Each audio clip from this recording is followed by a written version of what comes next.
Torres, Serafen. Bon amigo. Take this. May you have rare cause to use it.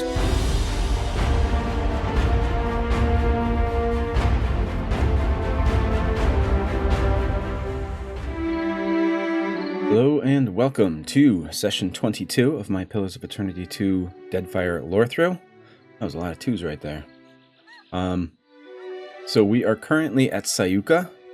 We just had I think a very interesting conversation with this brother and sister pair right here, talking about the colonization of this Huana tribe by the Royal Deadfire Company, or Rawatai specifically.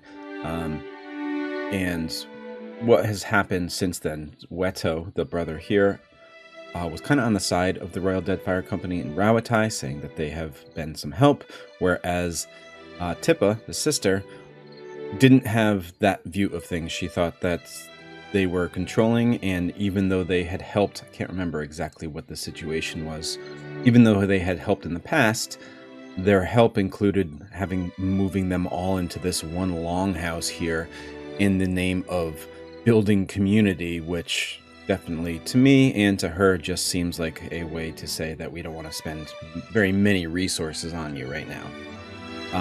And I think that's the first thing we're going to do today. We're going to head into that longhouse to see what people have to say in there. But before we get there, I would like to read about the last Church of Aora that is in the guidebook.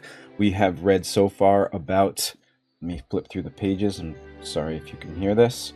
We've read about the Children of Dawn Stars. Shodi belongs to the Children of Dawn Stars. The Bright Shepherds, Champions of the Letter. Both the Children of the Dawn Stars and the Bright Shepherds are Aethys worshippers.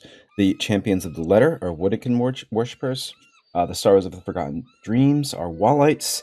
And the last one we have here that I'm going to be reading from today is the Ladies of the Aviary. I'm assuming this is a Hylia. Yes, it is. Okay. So this is from the guidebook on the Ladies of the Aviary. The chaos surrounding the Hollowborn crisis in the Deerwood in 2809 AI exposed an uneasy truth that discrete groups have worked to alter information or suppress it from the public.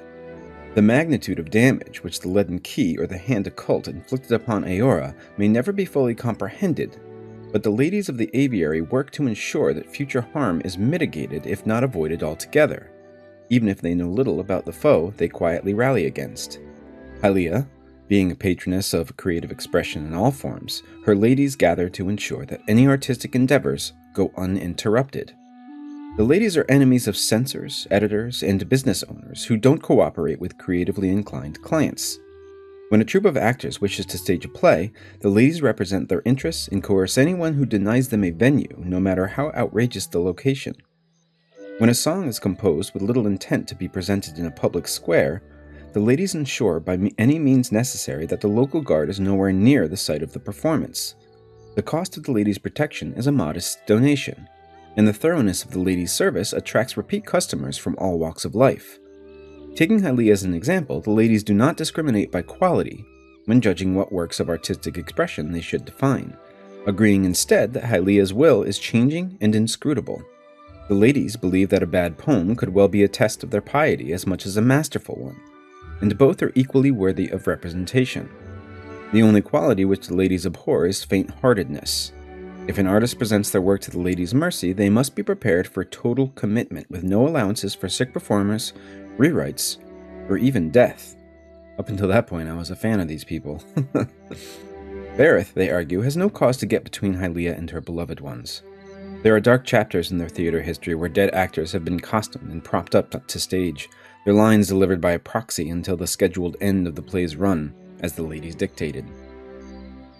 So yeah, very much in favor here. The Ladies of the Aviary are of freedom of speech, especially as it applies to art in all its forms. But the monetary price of their protection is negligible. The human cost, not so much so. That seems like they have to work some ungodly hours, and even death of an actor or something means that they just have to keep going. They have to muscle through that. So, yeah, like I said, I really liked what I was hearing about them until that last part about how they just don't allow for anything that would push it off even a little bit. And I could definitely see parallels to how in our own world video game companies are run. They really, I know, value, the developers anyway, really value their work and what they are able to accomplish through their stories. And the people who are in charge just want to get it out the door as quickly as possible and make as much money as they possibly can. And I don't think the ladies of the Aviary want that money, but they do want that extreme commitment.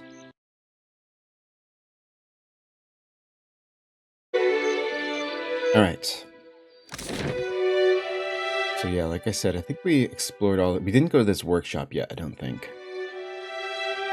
Also, standing on the pier over here was Remaro, who we need Serafen to talk to. That's the person that Serafen was looking for, so we're going to have to grab him at some point. But first, we're going to head on into this Huana Longhouse and see what the people here actually have to say.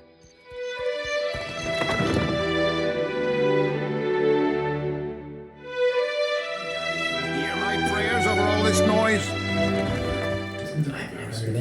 Those Reparo dare make such a racket in my longhouse? What were those royal Deadfire fools thinking? Okay, so this is Waturi here, who seems to be annoyed that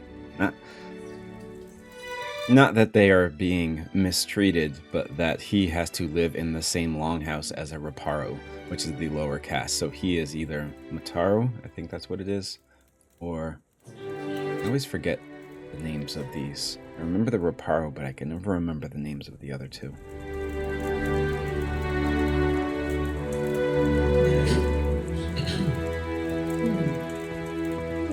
I'm just gonna say he's an ass. You'd feel the same if you knew anything about the Huana. The warrior grunts, a sneer lifting his lip. What do you want? Your room's not much nicer than the others. I am Mataru, a warrior. The best quarters are mine by right. So Mataru is the highest class. And it's always that middle class that I forget. And yet I cannot display my most precious possession, my grandmother's warhammer, for fear the Reparo might steal it. It is absurd. Why would the Reparo steal your stuff? They know no better. The Huana soul is not born into the Reparo without reason, after all. He can hardly resist rolling his eyes. So here you have justification for classes here, thinking that if you are born into the Reparo class, then you deserve it for whatever reason. Maybe because of something you did in a past life or something like that. How did the Royal Deadfire Company come to control Sayuka? Not even the greatest Mataru can stand against a fleet of Rawatayan warships.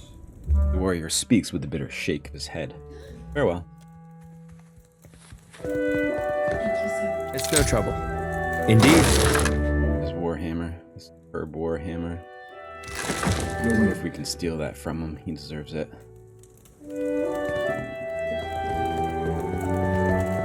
What can I do? At once. Not a sound.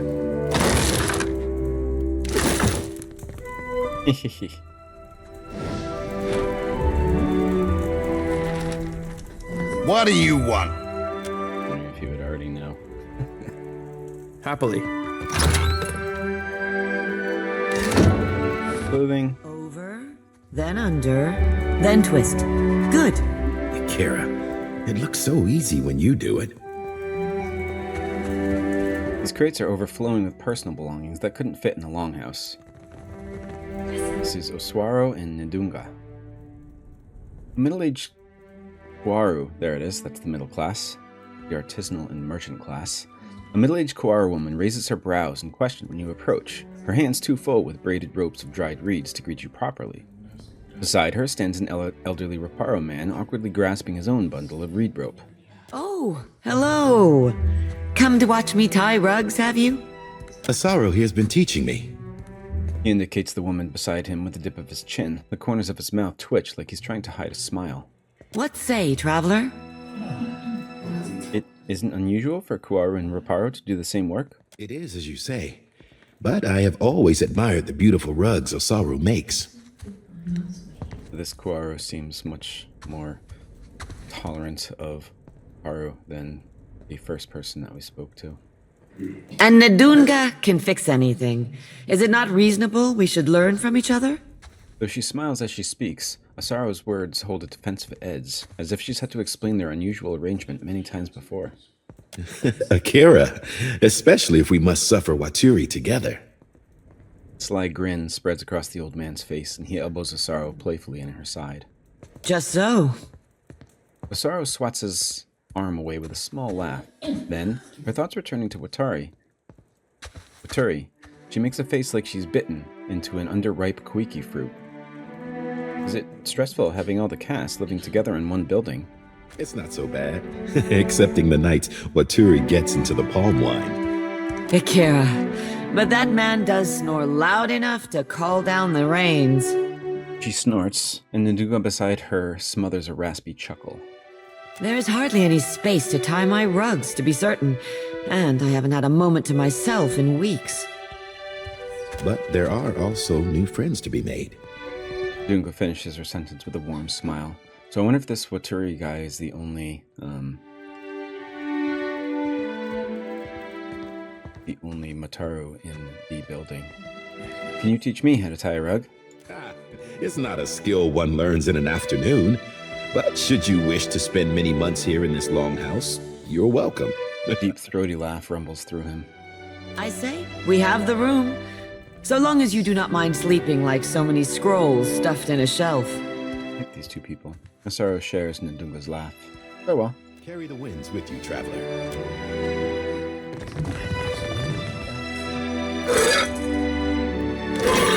Ice wine.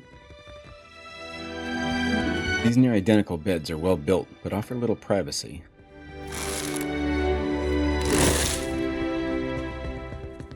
Put it in here. Just a little bit more about how these people are forced to live together. It seems like this here would be where the Reparo are. That's where most people are. This middle section here is where the Kuaru are. And then finally, this Maturi gets his own room. He is the highest ranking. He just looked in his chest. I wonder if he found out that Warhammer had been stolen. Nope.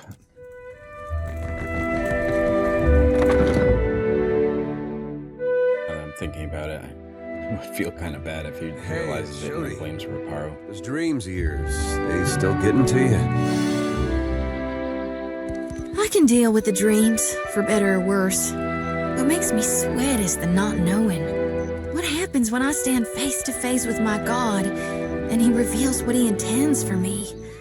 What if it's not as I thought? Yeah, I've had thoughts like that for a long time. Except now I'm worried about what he intends for the world.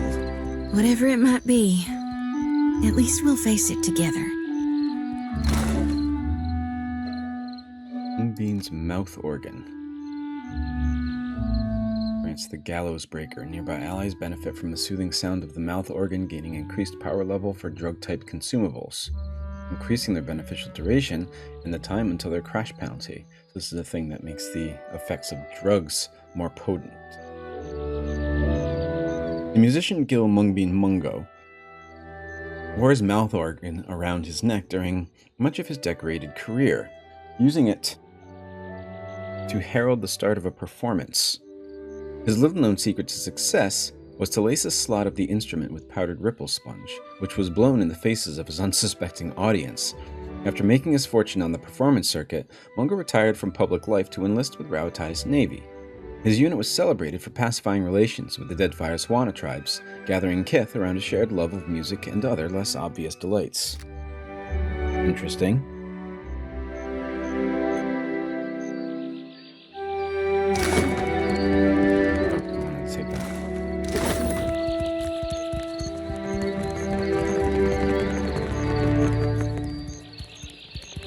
Disguise Maia, Rua. I know Maia. Subtle markings on the fish hides suggest that lampreys of unusual size haunt the waters around Sayuka. Oh yeah, there's something going on outside here that the coral and some of the creatures are growing to abnormal size. Of course. What did you... And is she? Powder and binding copper.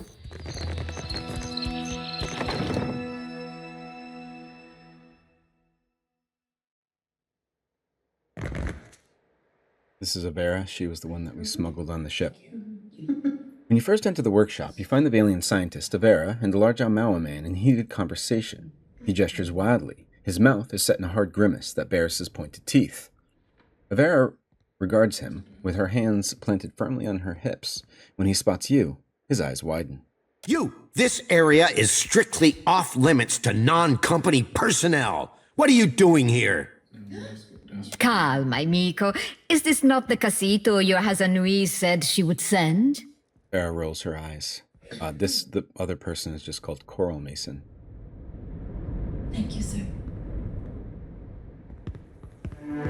It's me. How can I help? Praise be.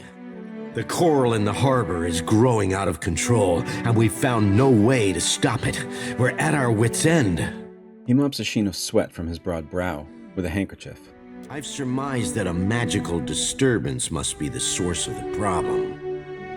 So far as I can tell, the most likely candidate is a strange magical signature emanating from someplace off the southeast coast of the island, deep beneath the sea.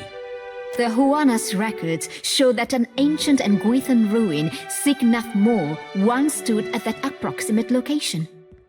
I do not doubt that something in that ruin is the source of the trouble. Perguono, take this. It is my masterpiece, Uck.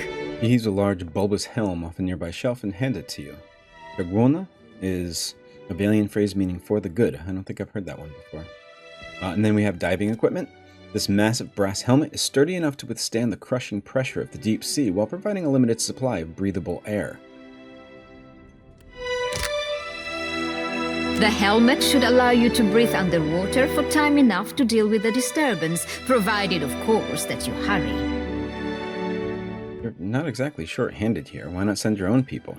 None among the company share your particular history with Nguithan artifacts.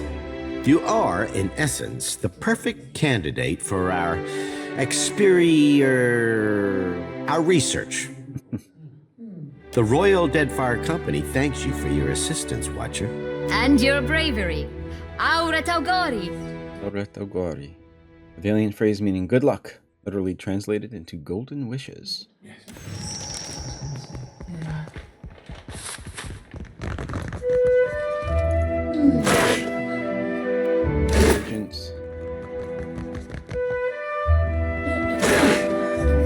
The efficacy of imps, we have read that. Glass inset in this strange dome is very thick. Hazanui demanded additional cannons. We must oblige her. We cannot spare the weight. Already the ballast is overtaxed. Increase the size of the ballast then. And store it where? Then we must increase the size of the ship. Take your concerns to the Valian. This mess is her responsibility now. It's Hetu. Stay out of the way. He doesn't want us around.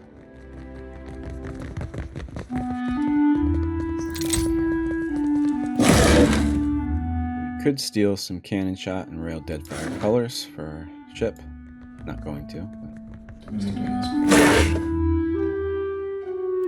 Powder, not stealing. Of course. Whatever hides beneath this tarp reeks of brash polish and machine oil. Ugh, so much to do, so few hours in the day. Okay, not much in here. Well, except for the diving equipment, obviously. We're under attack! Hold them off while I tell the others! Right. Hurry! They're just outside the gate! And Sayuka, hunting Does it season. suit you? Being a soldier? I didn't...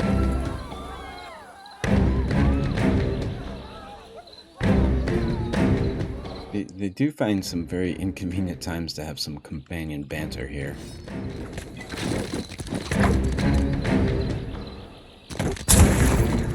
can't get a clean. Lavaru beyond Ixie honor. Lavaru beyond Fog druids, that's who's attacking us.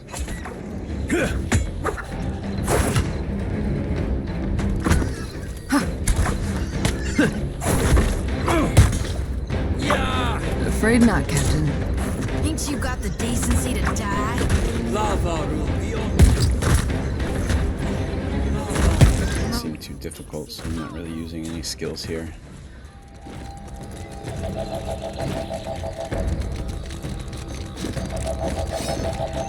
Lavaru beyond sick.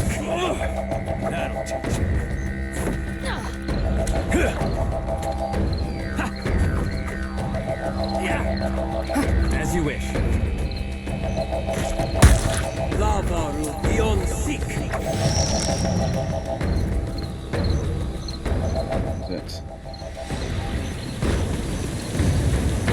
Aloth looks at you with a smile. I suggest the two of you are in on a marvelous secret.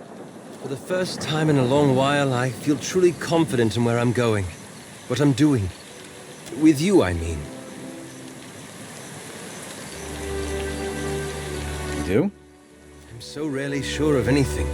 Not the least when it comes to the grand affairs of gods and kith. But you always seem so certain. Somehow you know what must be done and you don't hesitate. I admire that.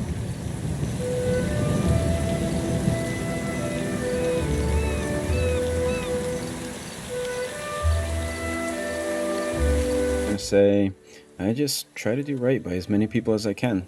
That's precisely what I mean. He claps his hands together. I don't know that I could trust myself with the decisions you're making. My own brief time hunting the Leaden Key has taught me there's nothing enviable about the position you're in.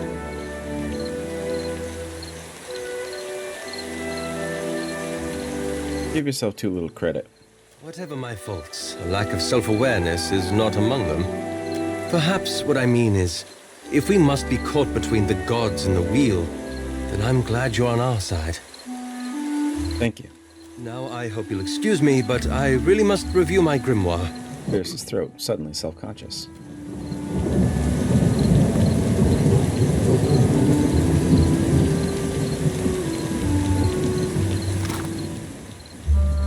Bang, robes and exceptional stilettos.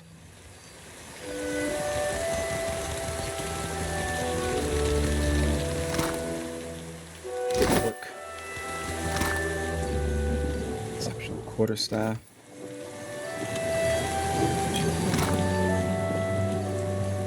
Tusk. The fish in these racks have grown many times larger than their species usually get. Lonely dog over here. Shiba. Who gives us +1 perception. Indeed. Exceptional club. And that's it. Alright, so go see Okaya.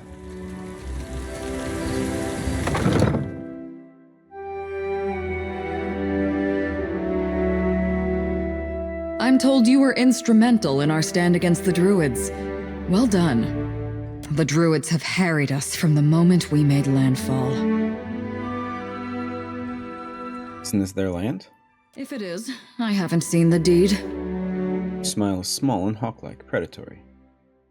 Maya sighs through her nose. Interesting that she would say that.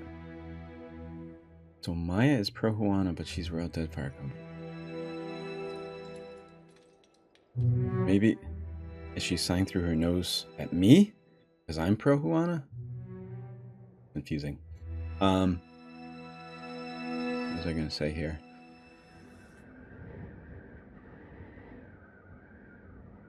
So once again, they are, like we saw, the Valians who were holding the Huana and others accountable for rules that the Valians have, but maybe they don't have, like when we were talking about that deed early on in the game. Here, we see that the Rautaians are holding the Huana and the Druids, in this case, to their own. It says there's no deed for the land, so how do we know that they actually own it when really it's just because they lived there before? So I wonder if we'll be able to actually help them, even though we just killed a bunch of the druids. I wonder if it's something that we'll be able to help with at some point. Several days ago, I dispatched a small force to quell them, but I've heard nothing of them since. To be frank, I suspect they were killed. And I no longer have enough people to repel another attack. We Rowattians are tougher than most, but we're engineers all the same. We weren't trained to fight. Given your impressive showing in our hour of need, I'd hoped I might impose on you with a request for aid. No. You will be well rewarded for your efforts should you decide to help us. Go to the bog where I sent my people. You'll find the Druids' leaders there, no doubt. Kill them. Should you do so, the Royal Deadfire Company would stand in your debt, and I would be immensely grateful. Okay.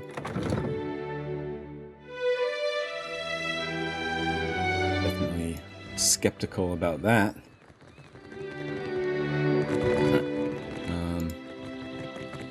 Where should we go first?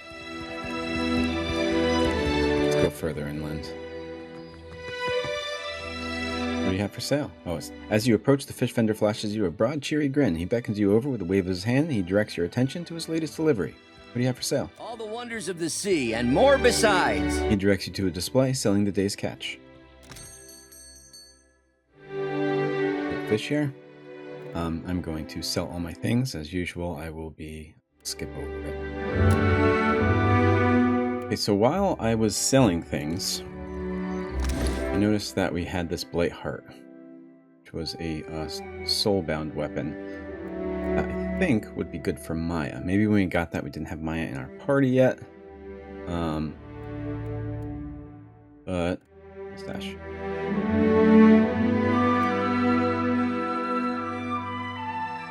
So here is the Blight Heart.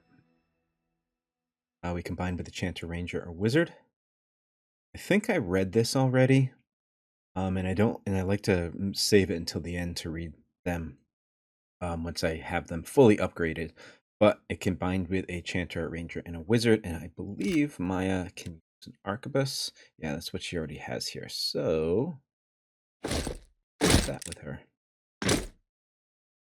Realize she just had a regular. She has light armor, so let's see if I can get her some. Yeah.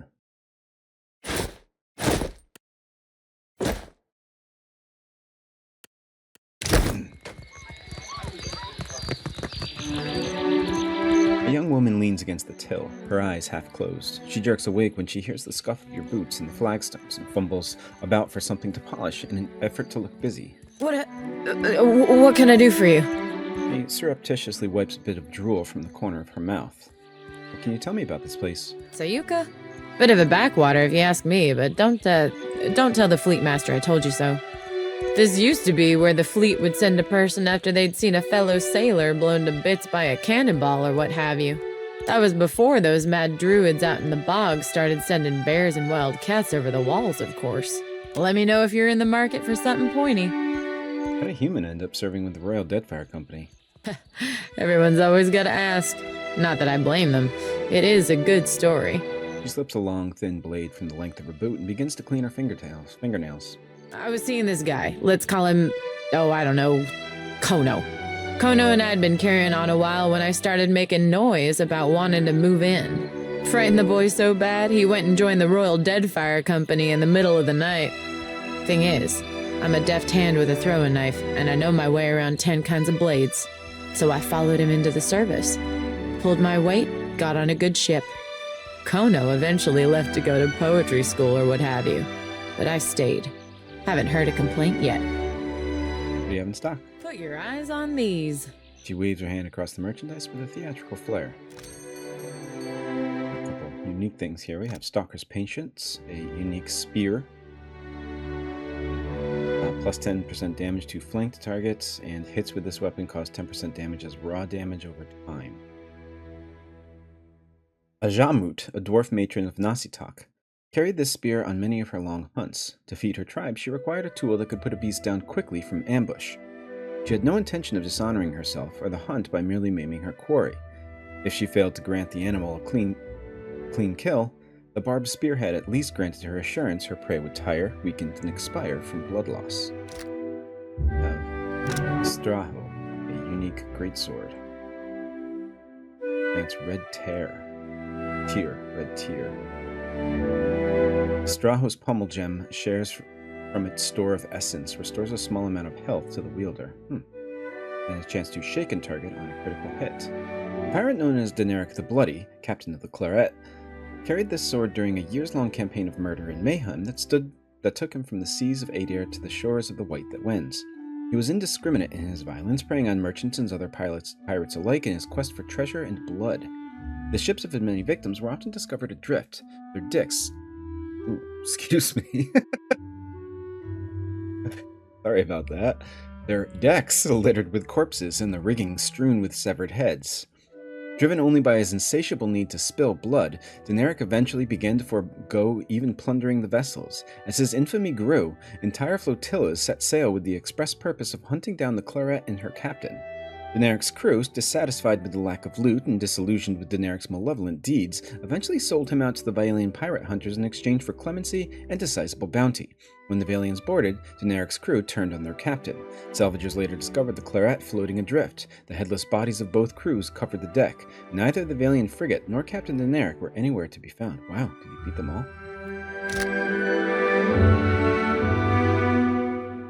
Exceptional things after that. Some useful things here.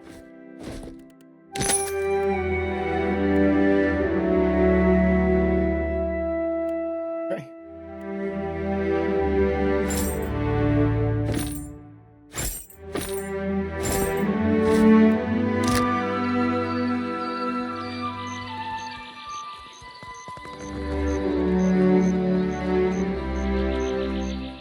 Someone was cagey about being someone named Kono who went to go join Poets Guild. I wonder if she's talking about Kana, first game. It seems like there was something a little beyond her story. And that's one more thing I want. Mine's all over the place today. I didn't actually bind this to my... So I need to apply 30 dexterity afflictions. Do that.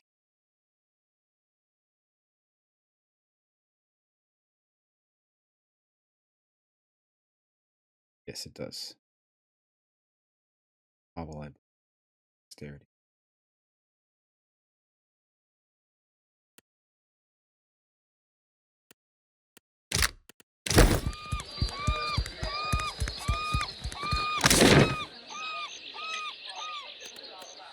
On foot.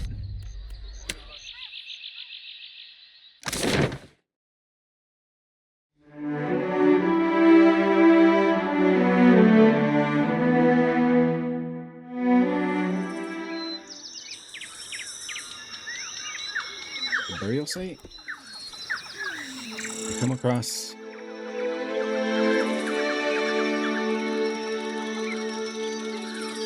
you come upon an ancient site once used for sky burials. On a large stone slab is a scattering of old kith bones and a collection of urns of various sizes. Search location. We got Cloak of the Theocrat. +1 intellect, +1 resolve, keeps the cloaks. Continue poking around the burial site for anything useful. Sigil of Darkness Wardstone. That's it.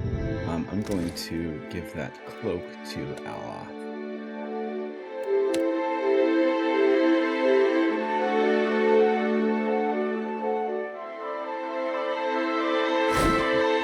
Oh, we have a lot of cloaks here actually that I have not equipped.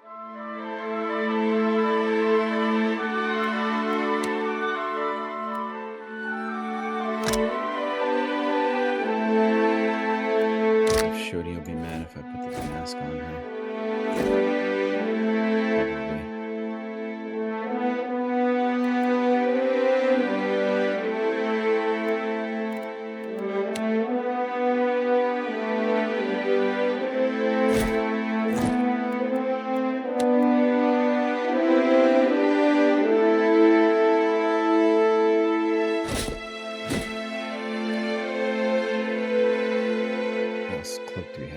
+1 intellect, +1 resolve.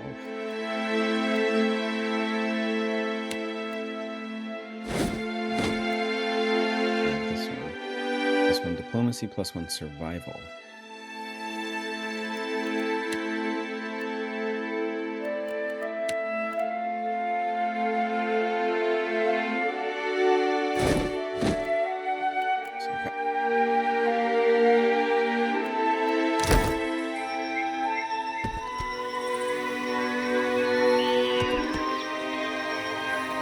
Branch Bog. This must be where the Druids are coming from.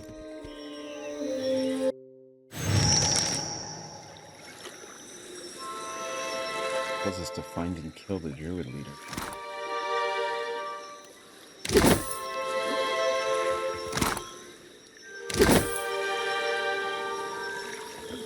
There's a way we can...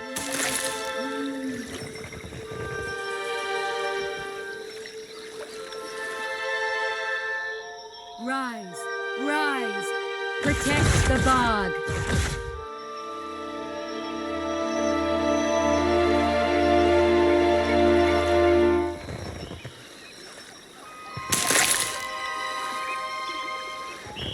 Tread. Go fight these assassin vines.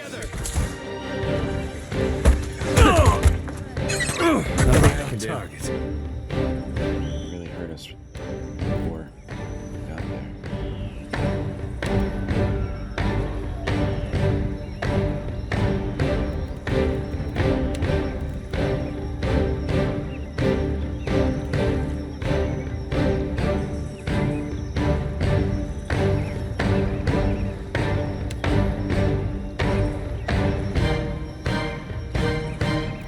That'll work.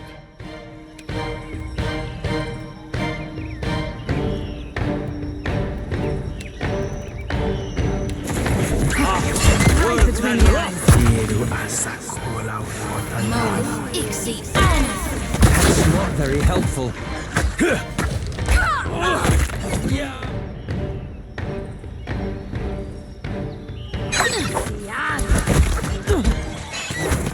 What now?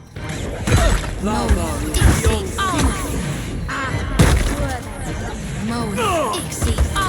is where we're hitting the water. Time to separate the chaff. Delongon Vine Caller.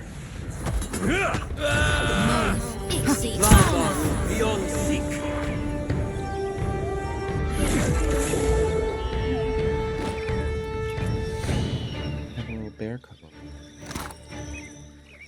Sigil of Nightmares Wardstone, Awakened Boot. All right. Mushroom, Blood Moss, Ox Captain.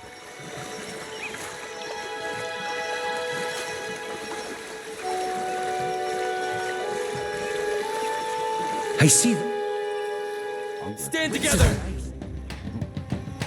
Druid, Boglurker, Spore.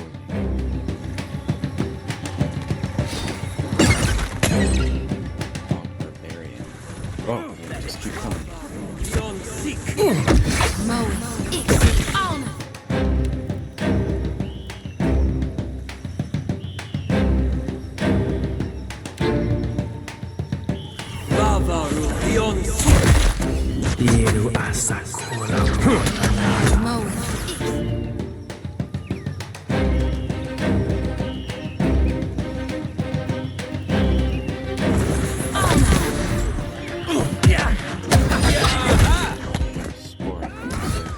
To alarm It's obviously taking part in this fight. Yes, it is. There's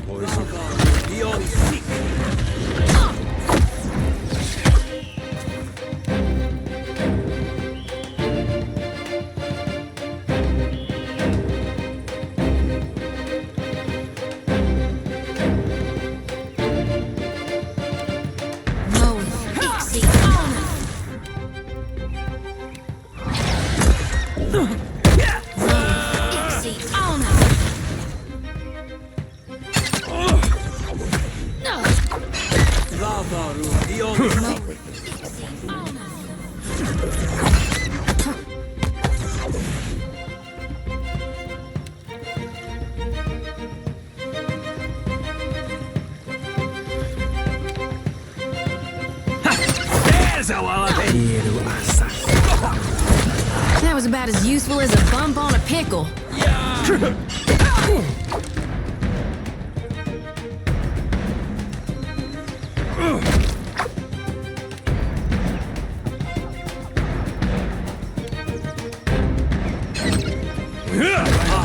Word of thunder up! Mo Pixie on us!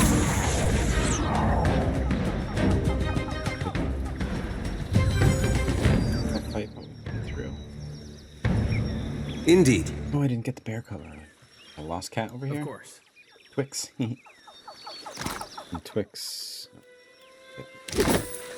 Twix will give us plus 15% or plus 15 max health. Read. River read. Root. Equipment. Pain wardstone. Indeed. Forest.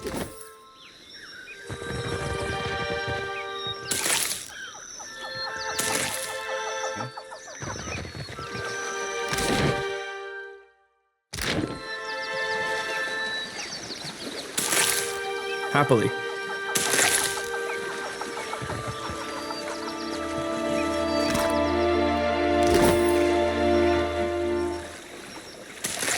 So now I want to check to see if Maia is actually making progress after.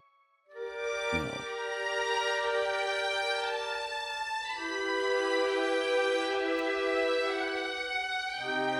Maybe I have to bring her closer then?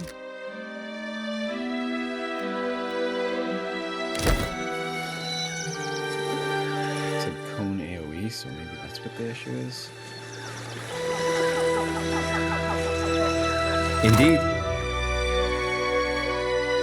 Oh, and she leveled up. Bluff.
Laser Gill, Spire Sponge. Happily. Their code will give us plus 8 fortitude. Plus it's a cute bag. Doesn't have a name.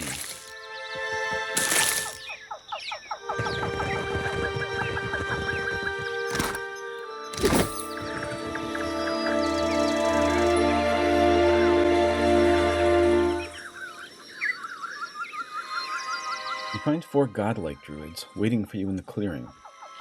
The Death and Moon godlike whisper to one another, their gazes occasionally falling on you. The Nature godlike sways slightly on her feet, her eyes half closed, while the Fire godlike balls his fists at his sides and grits his teeth. So here, this looks like the Nature godlike, that would be Gallowayne. This here, the Fire godlike, would be Mogren. Death godlike, Bareth. And was the last one the Moon godlike, which would be Andra. Your every step fouls the ground. Why do you pollute this sacred place? This is the Druid of Summer.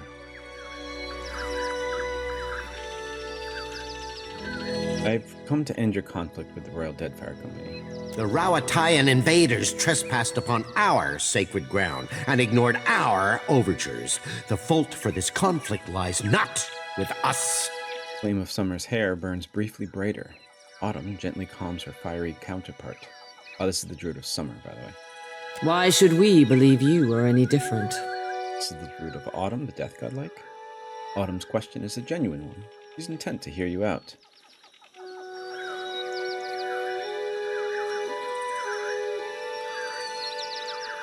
These are the only answers? So I don't want to attack them and I don't want to leave, so I'll just say the Royal Deadfire Company will raise this forest to the ground. An end comes to all things in time, and we do not fear the Rawatayan invaders, nor you. I don't like the decisions that came with this one, but oh well.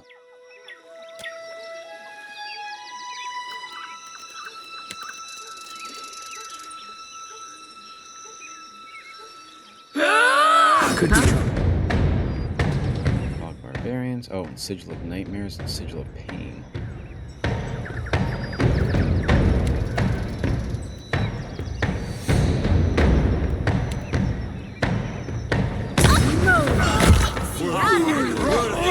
Feels like wading through mud up to my armpits. I'll make you heal.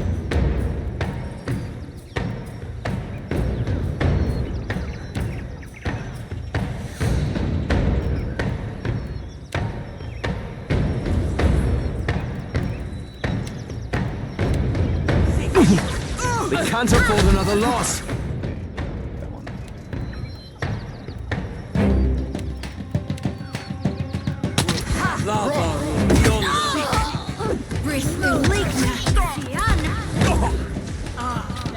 Stand together.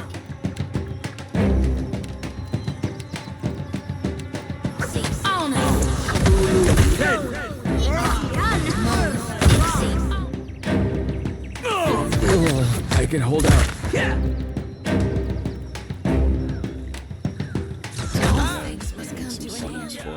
Even me. Another withers on the vine. Jody's done for. We're losing folks. Okay, so we have Pain and Nightmare sigils here.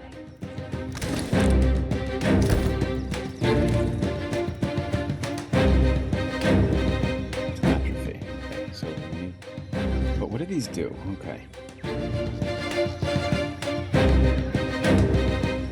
Something we actually have to use. And it is an AoE.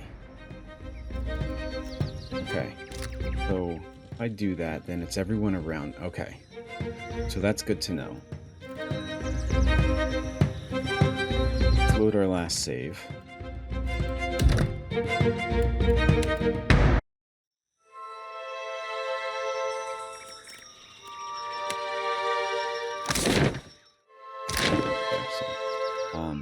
Alright, so I'm going to load our last save, and I need Pain and Nightmare.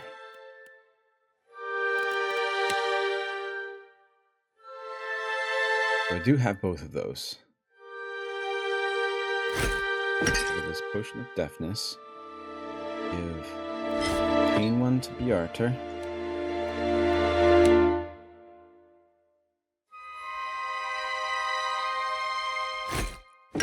And the Nightmares one to Shodi.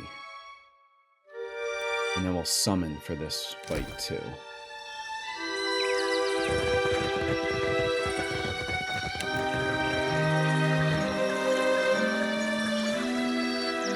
Your every step. Skip through this one again. Why do you pollute this sacred place? Let's see what happens if I say, oh, you know, just seeing the sights. You've made your last mistake, trespasser. Hold, friends. Doesn't the trespasser bear nature's mark? We must call him friend. This is the Druid of Spring. You have proved yourself an ally of the earth in the past. Perhaps you might be so again. That from Cozy, maybe? Kill the Fleetmaster Watcher and save this forest. But if I kill the Fleetmaster, the entire Royal Deadfire Company would be after me. What fun are calm seas? Only a fool sets sail and doesn't expect to weather a storm or two, trespasser. Decide now. Will you protect this place? Are you with us?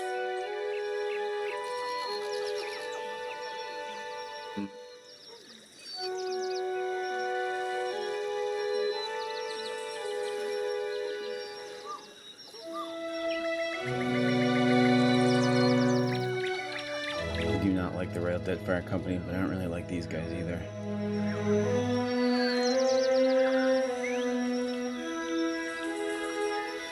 No good solution to this, is there?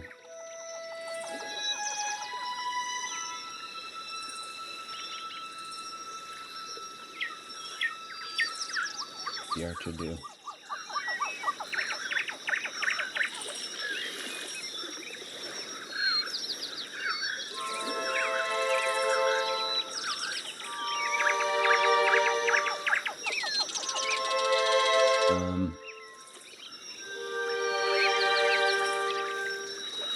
Maya won't like this. Let's say I'll kill Fleetmaster Okaya for it. Captain, Sparing a glance for the druid, Maya leans in close to whisper. we're not doing this, right? Maya knits her brows and studies you. Kneel then, and receive the blessings of Gallowayne. This quest I don't like. There is no responses here that I think fit with the archer at all.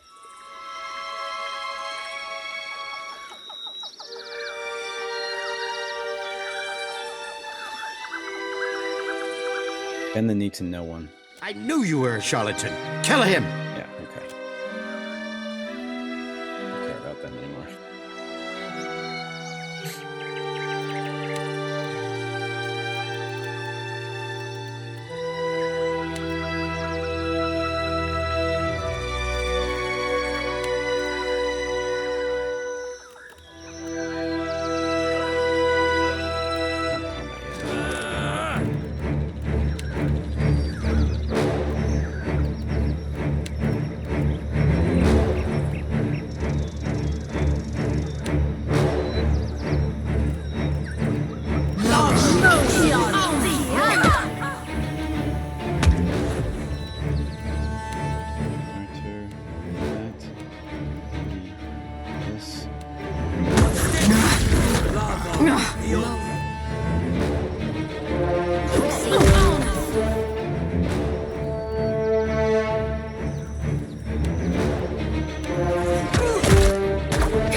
Of course.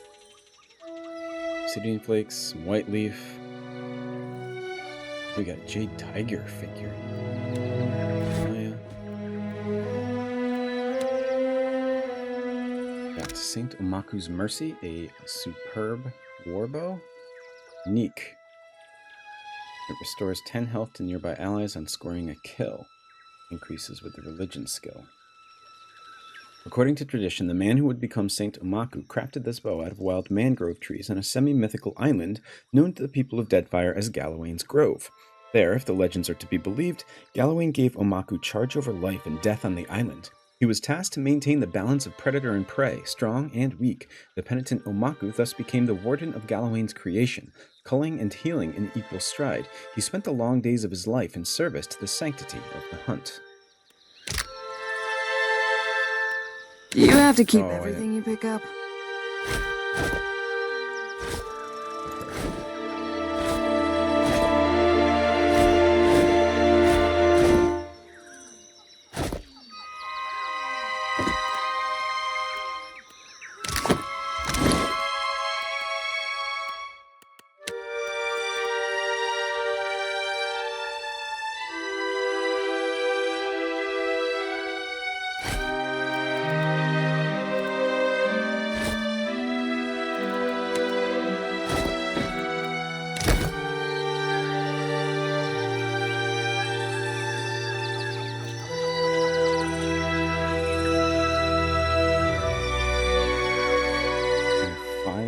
Curse of Pains, the Archer.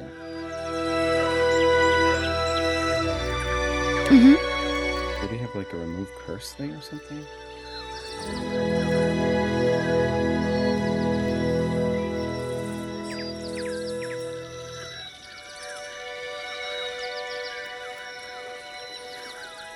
There's no time limit that's on that.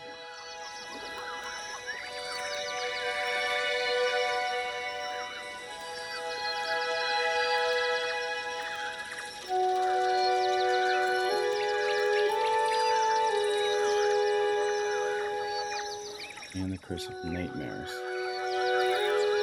Huh.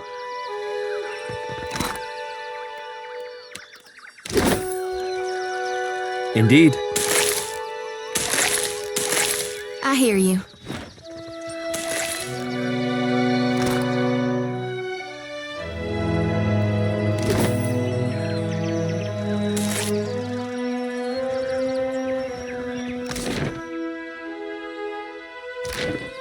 Oh well.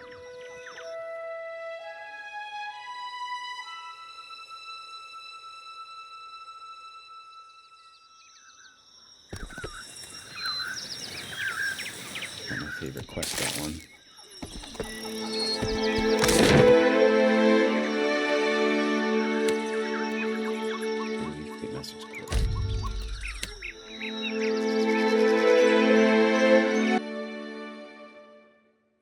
I hope your effort to resolve the coral situation is meeting with success. Druid leaders are dead. Excellent. You are as dependable as I've been told to expect. Now we can begin logging in earnest. Regarding your reward, we seized a cache of weapons from a gang of pirates we caught sniffing about Sayuka. Of course, we only use regulation weaponry here, so I'd appreciate it if you'd take these off my hands before one of my engineers does something foolish with them. We got Sifa's Empirical Explication. A unique pistol, I think? Blunderbuss.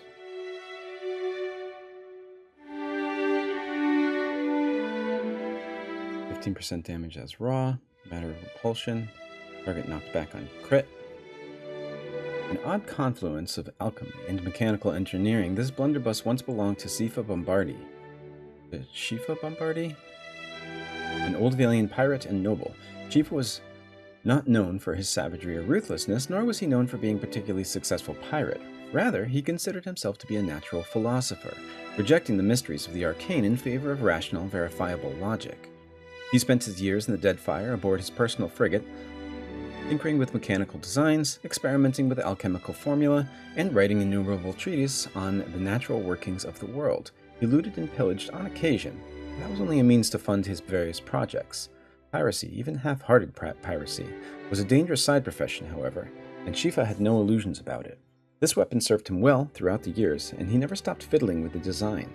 As his mastery of alchemy and engineering improved, so did his favorite weapon. Got concussion bomb, grenades, and stun bombs. You found me with a rare spare moment. Okay. I would like to be able to rest. I just realized that everybody has this curse.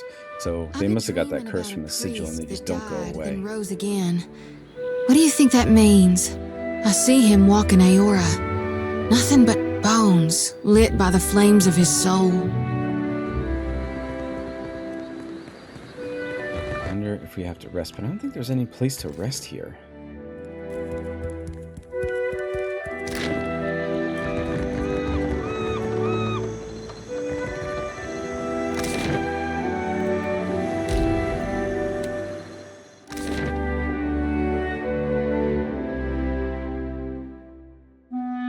I suppose we just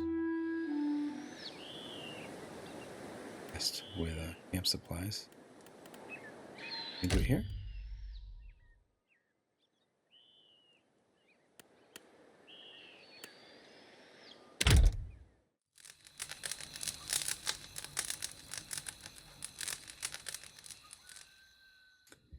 Okay, and I want to switch out Maia for Serafen so we can talk to Remaro. Serafen.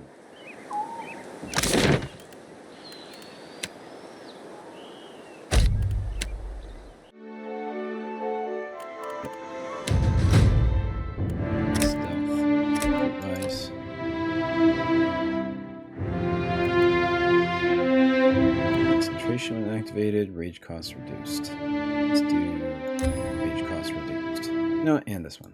Oh, you can all. And then we'll do this one too. While active, kills increase the frenzy duration. About Alava. I'm sorry. She must have meant a real lot to you. More than I knew. Less than she deserved. But that's all past now. Boy, Cap! There he be! There be Remaro. Sure as my arse be blue. Serafen runs to meet an old, white-robed man. For a moment there, I thought her son might have been mine. I wish you'd not come, my lad. Pleased though I be to see you. Even Aldi's anarchists spare no mercy for mutineers. Serafen breaks away and peers up at Remaro. Aye, but you, a traitor? The very thought of it be ludicrous. He spreads his open palms wide to either side. Return with us. I'll be protecting you, and we'll be seeing to your fair judging. With a slow shake of his head, Remaro swallows. I can't, Blue. Much as I loathe to leave. I'm dead to these waters, and they to me. Serafen gapes and sputters before finding his response. Break my biscuits and call me Swabby. You've gone addled in your dotage, ain't you? The Orlan looks at you, lower lip twitching. Captain, unsheathe that silvered tongue of yours, and talk some damn sense into this old sort. Why'd you leave Fort Deadlight? You might have been safe there. I couldn't bear to remain, sheltered or no. It's a hopeless feeling, bearing witness to the slow decline of something I once held such pride in. There still be pride to be had. Honor, too. Things be changing, sure as shit. But you can't thread them narrows if you ain't even at the wheel. I hope I'm wrong, if only for your sake. I don't think the Principe can survive as is, and I can't watch something I devoted my life to sink into ruin. Why would you leave the Principe? The Principe have changed, and not for the better. Once, we aligned behind a common purpose. Now, we fractured into two extremes, each wallowing in its own corruption. So again, a continuation of the fracture of the Principe between the new blood and the old blood. Where do you intend to go? My crew, those few souls who followed me from the Sorcerer, and I set sail for lands west. The Reach, perhaps, or the Living Lands. Perhaps we'll run trade from Edir or Valia. Wherever fortune leads. Wonder if we will run into Remaro in the Living Lands and about. But that be the far fucking side of Aora. Ach, a journey and a half, to be certain. Is it true, what you're accused of? I've not heard every charge against me. But that of mutiny, of that charge, I bear guilt. Serafen's ears droop. He reaches for Remaro, stops short, letting his hands fall. Why? The Sorcerer were our home and kin. We're our cock-swelling pride. And you bartered it to an half-drowned old elf for a pipe-bilged fucking clipper. Staring intently at the ground at Remaro's feet, Serafen shakes, his fists balled at his sides. 14 years I spent swabbing them decks. Longer yet for you. Captain Bastion trusted you. I trusted you. His glare rises to meet Remaro's eyes. Fuck. Bon amigo. Remaro's mouth opens briefly before closing again, and he swallows. Sientere, Serafen. I've disappointed you. Hurt you. No words can justify my actions. I only hope you believe me, that I did what needed doing. How can I? Let's use my insight to say you're hiding something. That I am. Many things. For many reasons. I learned long ago that it's oft-times better to hold your tongue. The Watcher here reminded me that you and me, we we'd be deeper than two hands on a deck. We'd be kin. You'd be the closest thing I've ever had to a father. And if you be setting sail, I'll be embarking with you. Your journeys with this Watcher have changed you, Blue. You wear it well, bon amico. He sighs and shakes his head sadly. Captain Bastian had the sorcerer slaving. Remaro frowns at his dark, wrinkled hands and rubs his palms together. Serafen blinks, expression blank. His mouth opens, closes, opens again. His fur bristles, ears angling lower. Slaving? What kind of fathom-headed hornswoggle be this? The sorcerer were my kin. They weren't slaving. I hunted slavers for the captain. We freed slaves together. So I also believed. But Bastian sold those we saved to the Crooksburg slavers. I found records of it in his quarters, almost a decade's worth. When I confronted him, it went poorly. Rage rushes through your blood, flushing your skin. Cold hate spirals along the length of your spine as confusion blurs your vision. The visions come. Sand beneath your feet, crusted and blooded. You, young and small, filthy and shaking in fright. Cheers from all corner. Jeers, too. And the shouts of the kith before you, Aumau and thrice your height, heavy muscle and soft fat, wrapped in bright robes. You don't make me go again, you plead. Don't make me. His heavy hand sends you sprawling in the sand to a chorus of jubilant applause. You bounce to your feet as the other slave boy approaches. You feel his thoughts, a tickle in the back of your mind. His fear, greater than your own, but what can you do? Only one may live. You silence everything but the anger, but the hate, and it propels your snapping teeth and grasping hands. The blows light but fast, and the other youth all screams. Sientere, bon amico. Forgive me. Remaro stands a bit unsteadily. I meant you not to know. To keep your faith in our traditions, to remain optimistic, a bright star within the Principe. Serafen, you've heard Remaro's confession. What would you do with him now? Cut him loose, Cap. Aye, he did the Deadfire a fine turn by sinking them slavers. But among the Consuelo, mutiny means death. Better go on for a no. We'll leave you be, Remaro. Agrasima, Watcher. The Clipper will be loaded soon, and then we'll be away. Cores, Serafen. Bon amico. Take this. May you have rare cause to use it. He provides Serafen with a tightly wrapped package. Got fire in a hole, fire in the hole. Unique arquebus? Another blunderbuss, actually. As loud and stubby as its owner, this hand mortar marries the short, wide barrel of a blunderbuss to the lightness of a pistol. True hand mortars launch grenades and are unpopular shipboard and elsewhere due to the ridiculous and danger of igniting one explosive to propel another. I hope we meet again someday on calmer seas. Cores, bon amico. Serafen turns away. Shame he wasn't. You would have been good to him. Good for him, too. When I heard, I didn't think I was ready. Then I thought maybe I was. That was a continuation about the discussion about Alava and his son Baron, who Adair thought was his son for a little bit. Serafen wants to talk to us, not surprisingly. Ahoy, Cap. Bend your ear a tick. Serafen sighs, pinching the bridge of his blue nose between forefinger and thumb.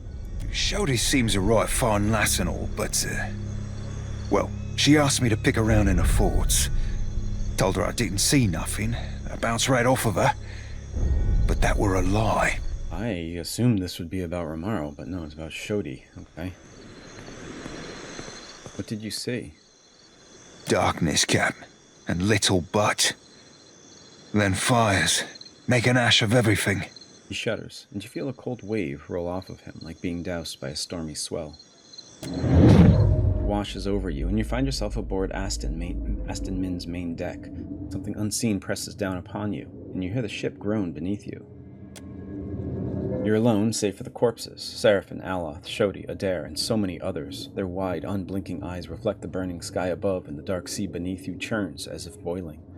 With a crash like thunder, the ship breaks apart, and you plunge into water that is either so cold it burns, or so hot that it freezes you solid. The vision washes past, and you find yourself looking at the Blue Orlan. That was unpleasant. I touched her mind for a second, but felt something pull me in and keep me trapped for what seemed like days. I ain't seen its like before. Sometimes old salts get nightmares so that I can't bunk around them. But they usually ain't this flavour of apocalyptic. I know Shodi has nightmares. You could help her overcome them. Right, fair point, Cap. We all deserve a fighting chance against our demons. And mayhaps I can help the lass stack the odds in her favour. Okay, now this one's gonna be about Remaro. An eyebrow, the blue of the open sea. Look at that. An eyebrow, the blue of the open sea, rises over an iris, the warm green of the shallow surf. You be boring a hole in me with them eyes, Cap. I'd offer an ogle for your thoughts, but I prefer not to make deals I ain't got no intention to keep.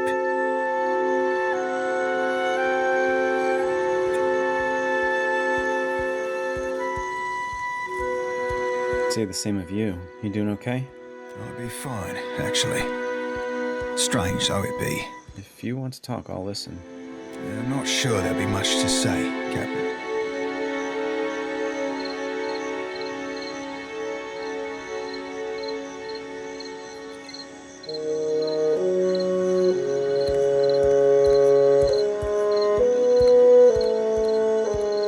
Found out you were inadvertently aiding the trade of slaves. It couldn't have felt good.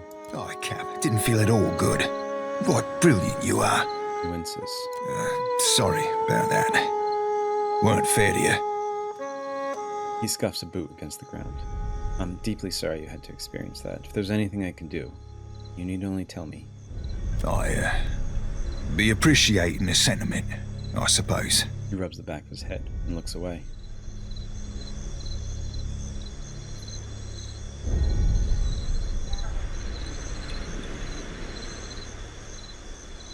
Remaro did the right thing, you know. Those slaver bastards deserve what they got.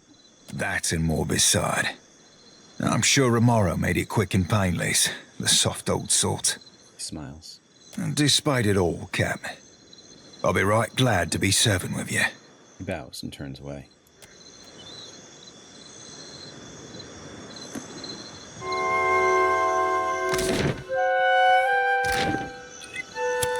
Okay. Let's go underwater.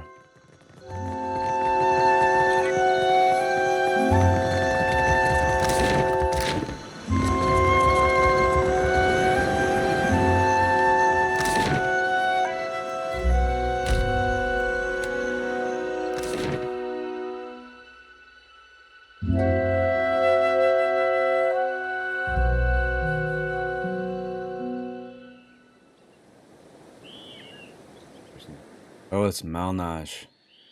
This is the person that was after me. Because we were looking for Remaro. She's probably going to attack us.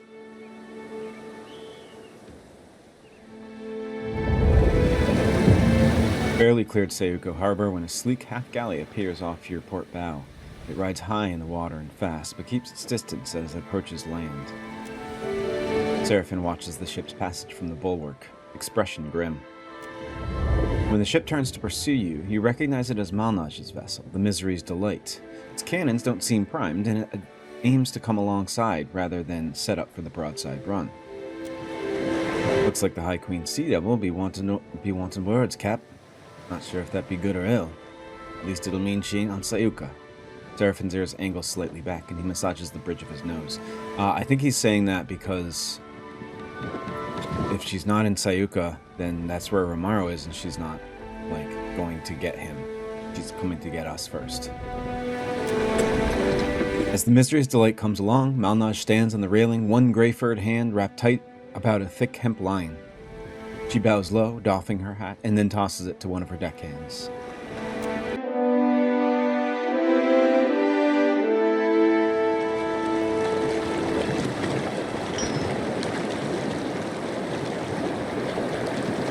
Funny seeing you here, Captain.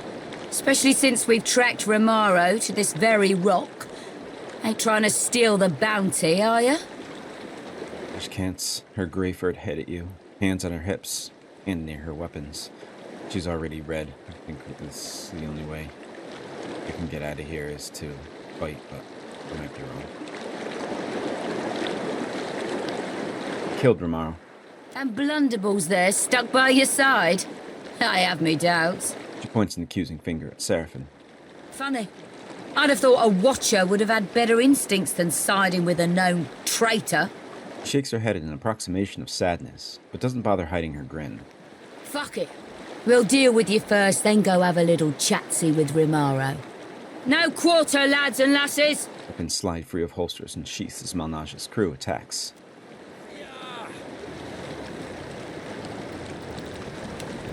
Start with some summoning.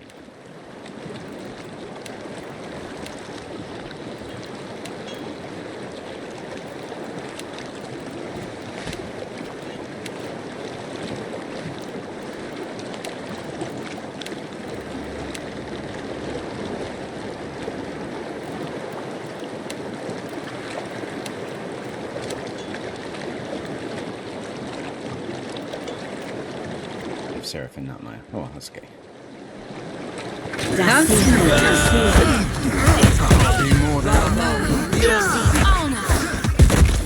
I suppose it can't. Malnage is already dead.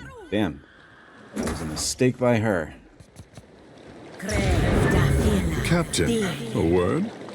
Well, Takehu's eyes widen in proportion to his smile. What's on your mind? You came to the Deadfire for your own reasons. The problems of others, they must be noisy obstacles by comparison. We both know the burden of being looked to as a source of hope. What say? They don't make light of the trust the others place in me. Well, then you have the distinction of being more generous than Ngati's chosen. Letting out a sigh and planting his hands on his hips, Takehu grins with deep satisfaction. He locks his eyes with yours and makes no move to break the contact. You look like you want to get something off your chest. Ikera. Just so. Romance thing. All the powers of the Deadfire have their eyes on the Watcher of Cadnua. Tell me, is the Watcher watching anyone? He tips his head coyly to the side, letting his hair drape down with a moist squish. Not looking for any sort of complications. Ikera, I forgive this reckless fish for testing the waters. I will bother you no more. Really good timing, Takehu, right after this. You know, nothing else is going on right now. Shrugging, he opens his palms by his sides, his smile uninterrupted and in every way unconcerned. Let's be off.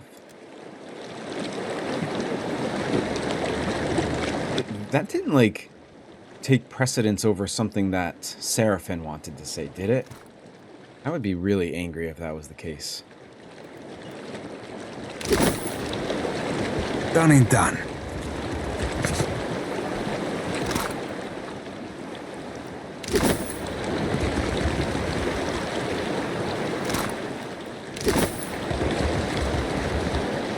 Let's talk to him and see. Ahoy, Captain. What can I do you for?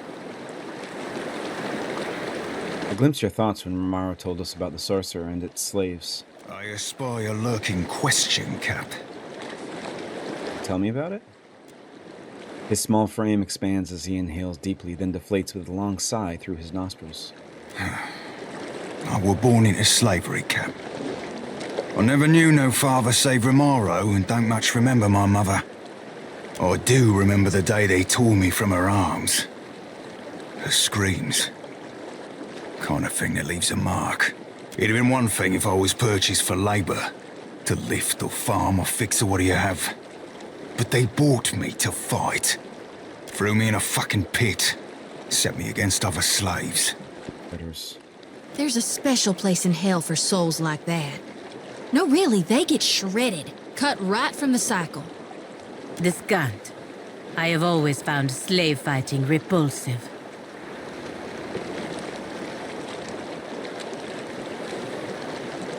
How'd you go from the slave pit to the sea? They transported me twixt one pit and the next by ship. And they would set me swabbing decks. Massages one palm with a furred thumb. One eve, the sorcerer fell upon them sneaking up in the sunset. When blades were drawn, I availed myself of one. Found myself a little justice. Remaro brought me aboard the sorcerer. The rest of the story's old. Very well. Serafen salutes and turns away. Alright. That's it here.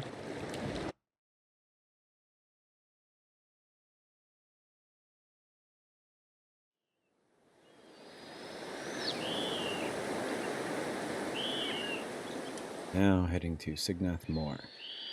Underwater within ruins.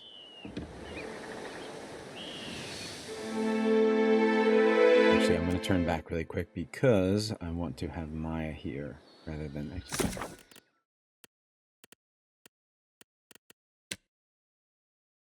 Yeah, I should have Maia here.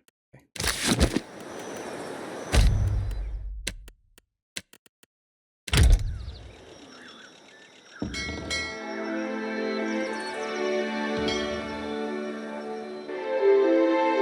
You arrive at the location off the coast of Sayuka that the Coral Mason told you about. You peer over the edge of your ship and see a faint glow in the waters far, far below. Don your diving suit and swim down. You clamber into the diving suit and leap from your boat, hitting the water with a tremendous splash. You swim toward the light, breathing fresh air, thanks to Aviary's invention. As you fall through the depths, the water grows dark, but the glow below you ever brighter. Schools of gigantic fish twist and swirl around you, paying you no heed. Soon enough, you can make out the vague shape of a structure resting on the sea floor. Rising from the ruins of the Cignath Mor is a tall spire and what appears to be a small landing platform. When you finally reach the spire, you find that a shimmering barrier surrounds the ruins. You pass your hand through the barrier and feel nothing but a tingle like static electricity across your skin. Pass through the barrier. You walk through the barrier and discover the interior of the ruins aren't flooded, as you might have expected, but dry. You remove your helmet, take a deep breath of fresh air, and walk into the ruins of Cignath Mor. They got air down here somehow, but I wouldn't mind if it smelled like something besides rotten fish. Got some Longhouse. They are enraged. At once. Stand together! Ha!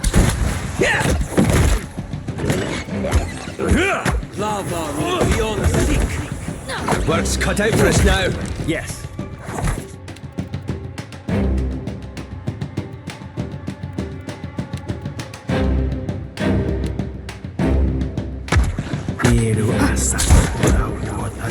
This is futile, my friend. Oh, hell. Breathe through leak now. Very well. Yeah. Moeth, Ixie, honor.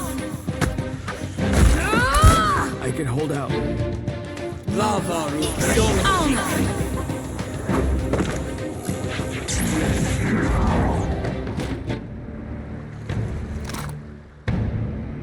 Clubs. Ava Snapper. Longhouse livers. This dark, murky hole leads to the ocean.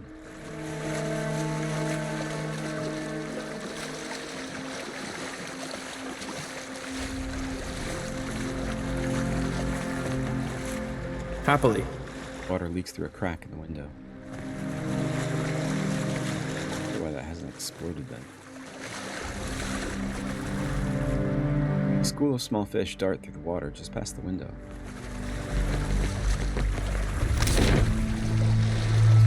Water. Okay, that's a pool.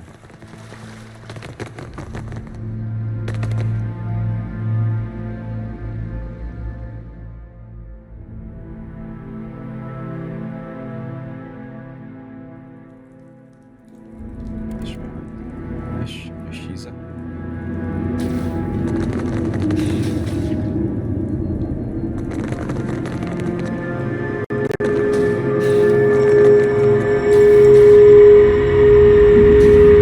Well, if you insist. What try my best.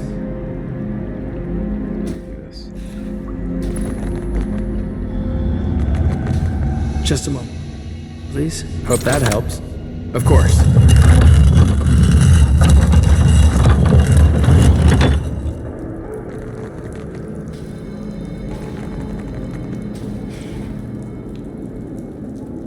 This here. Some Audra coming up through this hole. Here too. Some kind of spinning device here that's siphoning something from the sphere in the center. Find a small machine sitting on a dais. Surrounded by a spinning ring. It appears to be of Ingwithan origin. Examine the machine. You note the speed of the ring's rotation and the subtle pattern of the machine's humming.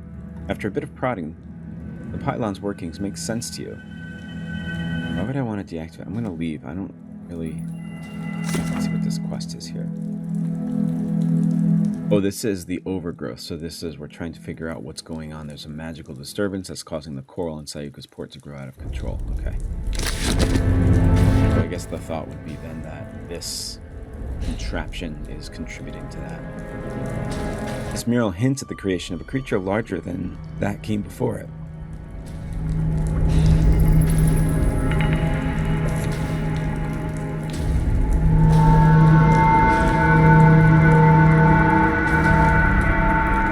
Voice keeps cracking today.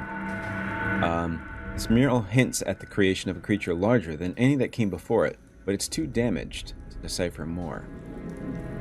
I wonder if that's a Leviathan. We read about Leviathans in one of the books. Something about the seas. Maybe it was Monsters of the Deadfire Archipelago. And it talked about Leviathans and how huge they were, but how, like, no one had really ever seen one. I think that's what I have a feeling I'm not going to like what happens next.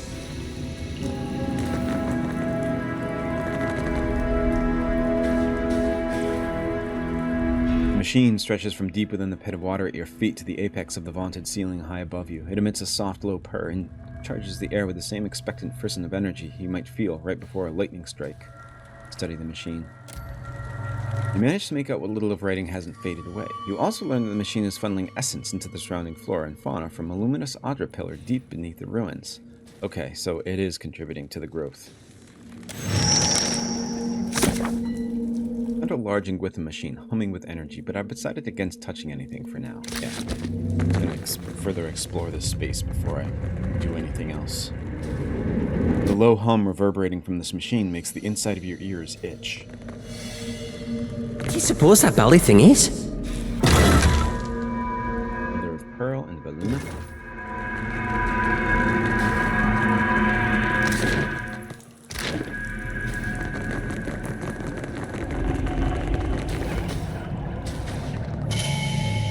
Small plaque below the mural reads, "The winding serpent was our first success. Born of the common barracuda, we subjected the creature to the machine's vital energies, and it grew to immense proportions. It has since appeared to have developed something of a group mentality, often hunting in packs. Winding serpent." So they were experimenting on animals down here. It says, born of the common barracuda. They subjected the creature to that machine's energies, and it grew large. So the Ingwithans made something down here that's making life grow a lot. Very large. Interesting. Yes. Oh, and Rage Redfin. Not exactly my area of expertise.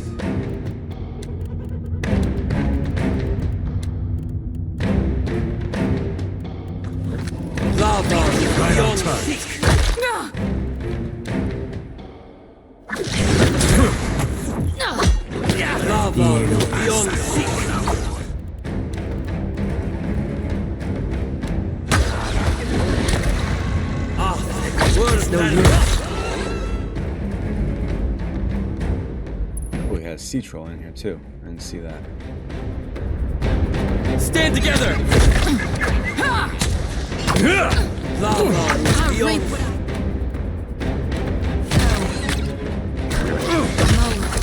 were saying?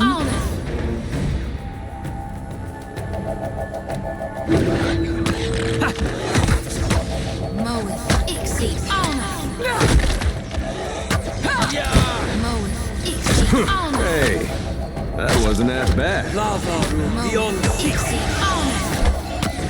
Control is very hardy here. There we go.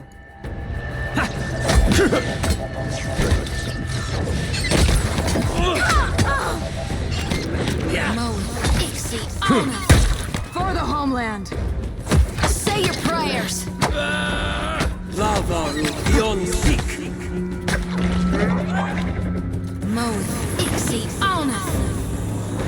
Son of a cur!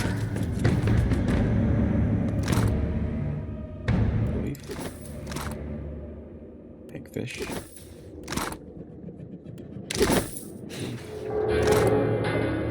Log liver. I want to see if possibly have we fought trolls before.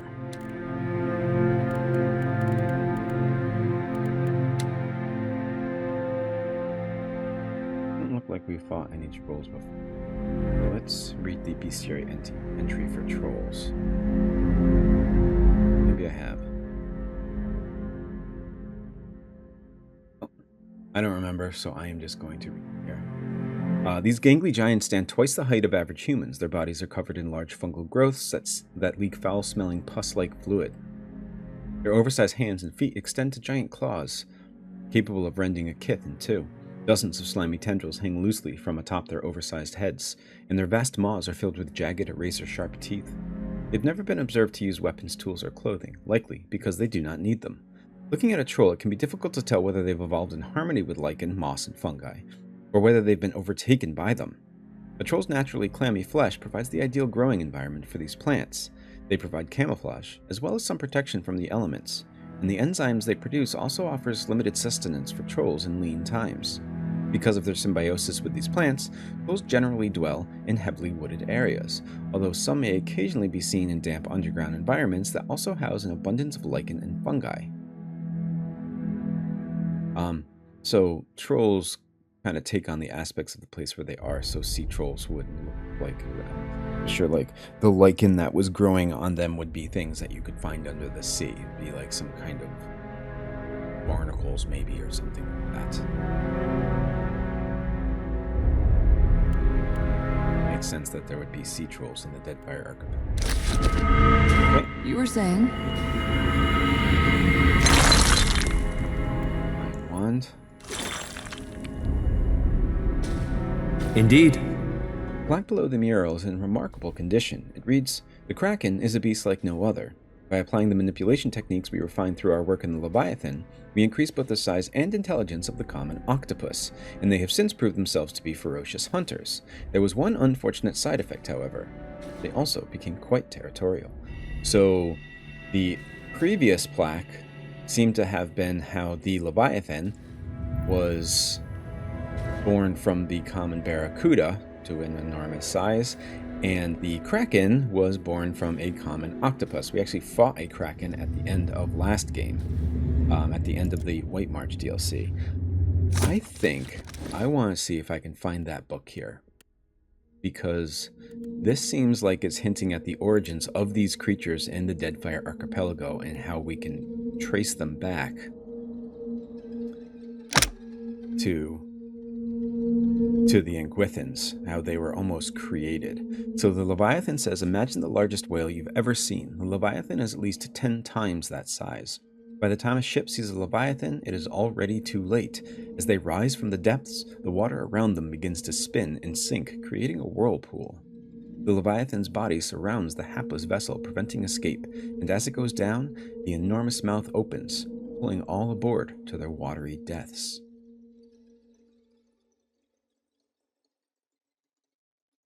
Wait, oh, okay. No, so it mentioned the Leviathan in the plaque that we just read, but the first thing we read was actually about this, the Winding Serpent. Smaller around than the Ravager, but potentially longer, the Winding Serpent attacks in packs, usually 3 to 8. They have long, sharp heads, somewhat reminiscent of a barracuda, and we know now why they are reminiscent of a barracuda. Like the Ravager, they repeatedly slam into the side of a ship, hoping to crack a hole in it or knock someone from the deck. They also have been known to swim to the depths and shoot up out of the ocean, landing on the deck, coiling and winding their way around, snapping up any crew they can before plunging back into the ocean. Here. About a kraken. So I wonder if these monsters of the Deadfire archipelago were all created by this Engwithan contraption here. Let's read the rest of it, because it seems important. The archipelago winds its way around the Great Eastern Ocean and the Restless Ocean. Hundreds of small islands in the midst of the water. Few dare brave its treacherous rapids, and fewer still have returned to tell the tales of their adventures through it. Travel between the two oceans is virtually impossible. Great storms hammer any ships foolhardy enough to attempt to navigate, and this alone should be enough to deter anyone from attempting the voyage, as untold ships have gone down, tossed against the rocks. The weather and the treacherous rocks are only a precursor to the actual horror of the archipelago, the terrors of the deep. No one knows how many creatures stalk the oceans, waiting for unsuspecting sailors to drift to the waters, but we do know of some. We have the Barbed Ravager. I'm just going to back up here. Okay, so yeah, it's just kind of like an introduction. So we have the Barbed Ravager, which is a giant shark that's known to ram passing vessels, trying to knock sailors off the deck and smash a hole in the hull. It has tremendous spines protruding from its side and back that are presumed to be poisonous. The largest sighted Barbed Ravager with survivors was estimated to be almost 30 feet long. Maybe this Barbed Ravager was created from a shark. We already read the Winding Serpent and the Leviathan, then we have Pulpovirs. All the creatures you've read about in this book are nothing compared to the Pulpovir. Barely the size of a man. What they lack in size and strength, they make up for in numbers and terrifying viciousness. Their lower halves are a mass of tentacles like an octopus or squid, but more numerous. The tentacles are long, black whips with suction cups on the underside and small thorny barbs in the top. The sheer number of tentacles gives them frightening speed when walking on land, pulling themselves forward almost as fast as a running horse. While they vaguely resemble a human from the waist up, any extended animation proves how wrong that assumption is. Long, stringy black hair falls from the top of their heads to cover a face taken directly from a nightmare. A wide, gaping mouth cuts across the bottom of its head from ear to ear, full of wicked dagger-like teeth. Two large round eyes are sunken into its head, black as coal, shining with a malevolent fire. A small antenna protrudes from the middle of its forehead, ending in a small nodule that can glow with an eerie blue light. One can imagine a sailor on the deck of a ship at night, looking out across the black water, blood freezing as countless lights appear beneath the surface, rising toward him as the Pulpovirs swarm upward. Because they seem to be more octopus than man, they can collapse in on themselves, fitting into spaces no person should be able to. The smallest crack in a hull, the slightest separation between the boards offers them entrance. It is not unknown for them to slaughter an entire crew from hold up to deck by infiltrating the ship from underneath. Fortunately, they do not seem to have spread far outside the archipelago, but there may come a day when Pulpovir attacks become commonplace. So those aren't large, so either they actually were naturally evolved into the Pulpovir, or the Engwithan weren't just experimenting with size down here. To keep exploring to maybe find the answer to that.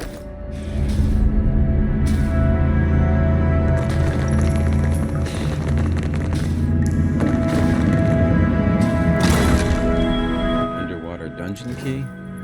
I wonder if that's for that door that I already picked the lock for.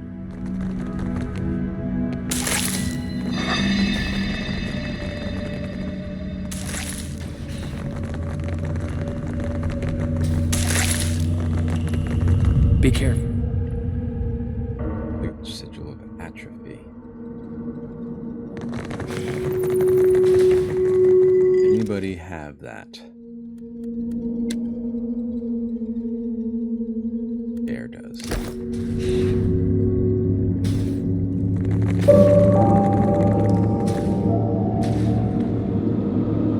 We have an enraged sea troll again.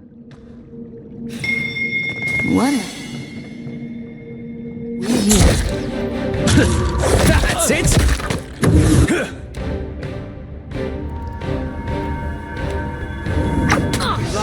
Yeah. Can't make a dent. I destroyed it already.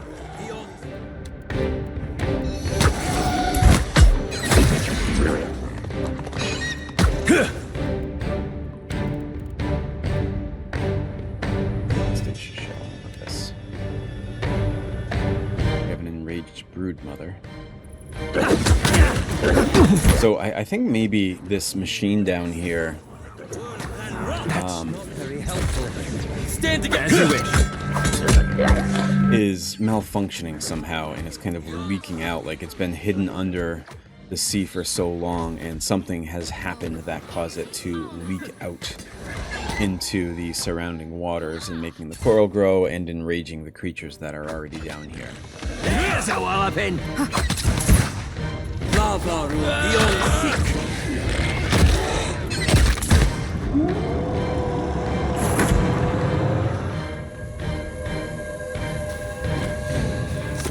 Also wanted to see... No, Redfin do not have a special bestiary entry.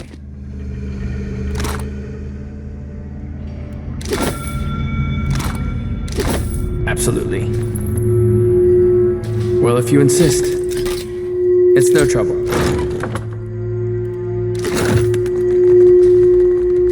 Happily.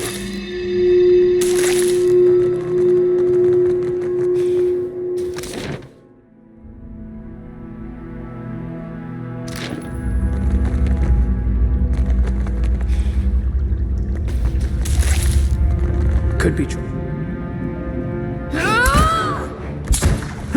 There's a walloping. Sorry, friend. Can't.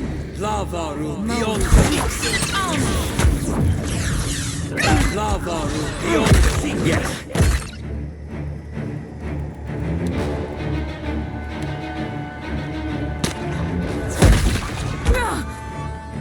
Might as well be hitting the water. Yeah. Smart, Stony. He keeps complaining about her soulbound gun there. I wonder if it's just not doing that much damage and that's why it's not going up. Kinda sucks because there's no way to level it up unless you use it. Let's go.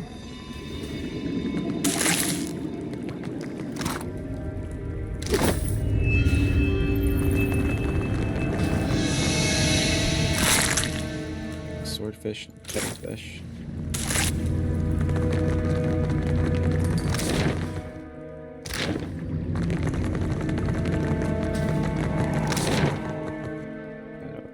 First, down here.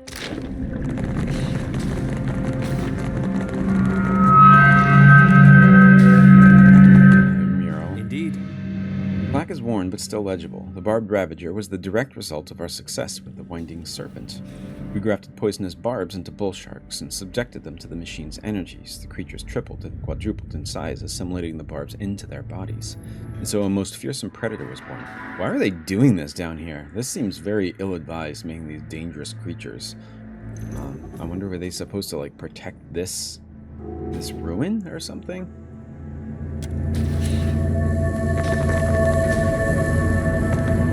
A small machine sitting on a dais, surrounded by a spinning ring. It appears to be of Gwithan origin.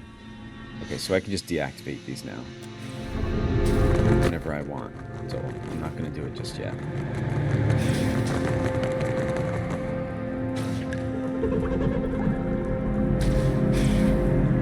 think I fought this down here. It looks like we have some dead Anomots and a dead Logothoth already in here. All before you is decorated by an intricately painted mural depicting 4 sea creatures of legend. It's like the winding serpent, the kraken, the barbed ravager, and the leviathan. Inspect the mural. The mural features a kraken, a shark covered in wicked barbs, an enormous whale, and a knot of 3 serpents with the heads of barracudas. The images are offset somewhat from their frames, as if they could be pressed. I keep exploring before I start pushing these buttons. So it seems like maybe that's a way to open this door here.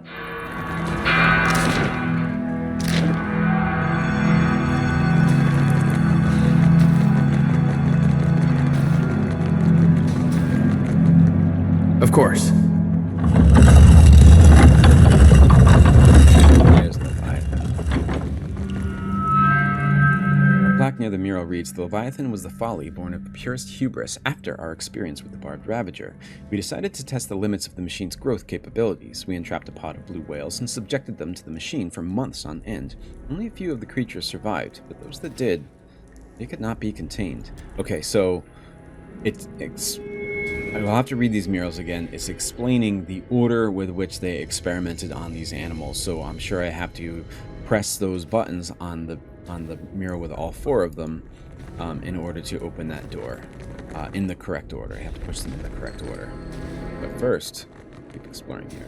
The last one here. So we can deactivate it, or maybe we have to deactivate these in the correct order, because they all seem to be close to one of the murals on the board. Okay, so let's see here. Indeed. So the Winding Serpent is first.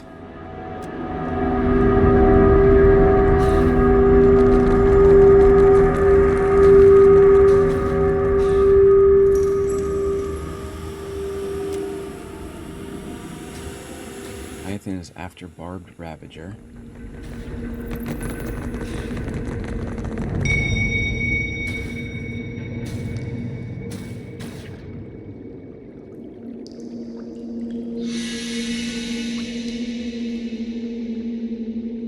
Kraken is after Leviathan, so I think it's Winding Serpent, Barbed Ravager, Leviathan, Kraken. Winding Serpent, Barbed Ravager, Leviathan, Kraken.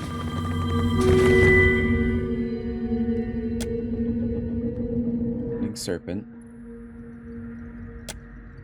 The knot of serpent sinks into the mural with a satisfying click. Barbed Ravager, that's the shark. The shape of the barbed shark sinks to the mural with a satisfying click. The whale, that's the Leviathan. And the Kraken. As the final piece of the mural sinks into the frame, you hear a deep rumble of stone moving behind you. Done. The Oratanga.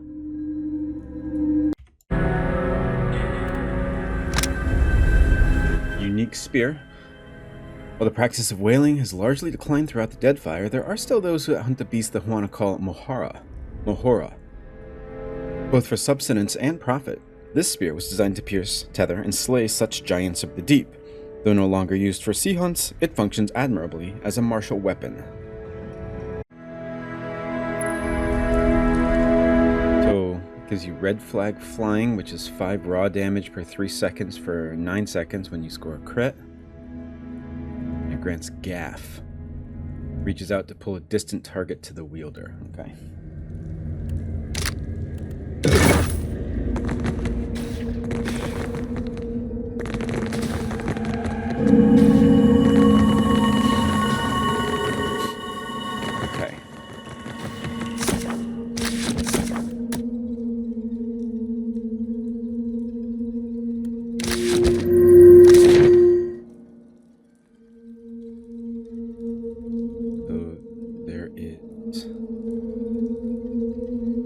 Pylons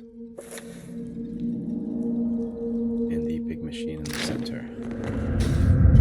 The ring continues its lethargic rotation around the pylon. Up close, it emanates a faint hum. Deactivate the machine. Shut down the machine. The floating ring grinds to a halt and the energy it emits winks out of existence. A low rumbling echoes through the ruins, and the barrier on the window nearest you flickers briefly. Small trickles of water begin to flow nearby. Okay. So, looks like when you do the pylons, things start leaking, so let's do the machine first.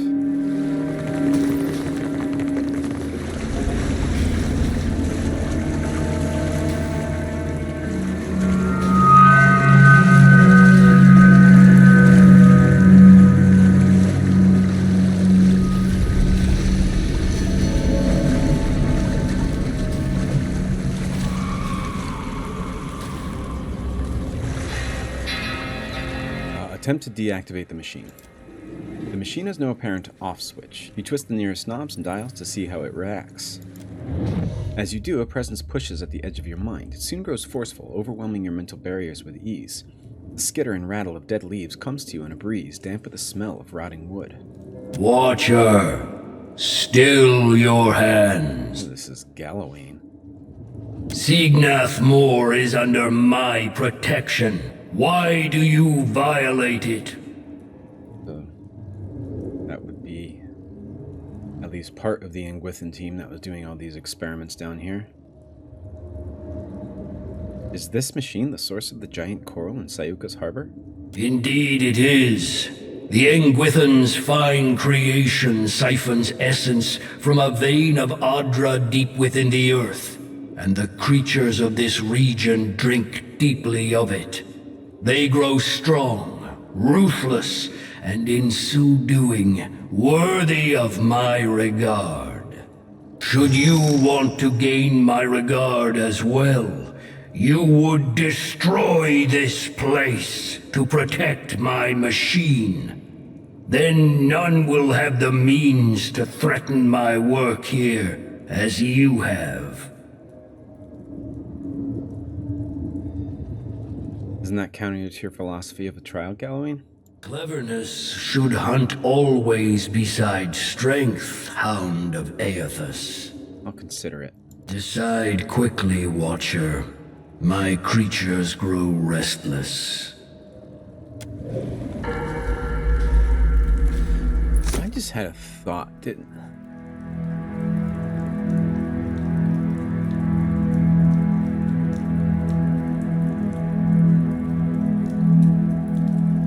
The Huana. I don't think I'm going to be able to find that out now. Can I leave?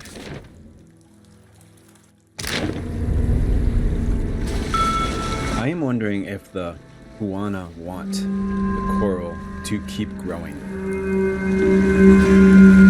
Because the Royal Deadfire Company took over Sayuka from them. And I wonder if the coral doesn't stop growing, that means the Rowatayans will leave it alone. We'll leave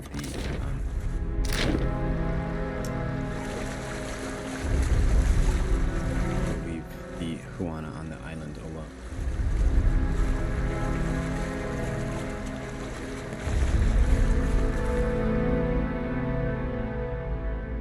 You don your cumbersome diving suit and head out of the ruins. When you pass through the ruins' shimmering protective field, you feel the press of the sea against your chest. The intense pressure at this depth makes swimming a taxing enterprise, and you struggle to make your way back to the surface. As you breach the water, your crew hurries you to haul back onto the deck.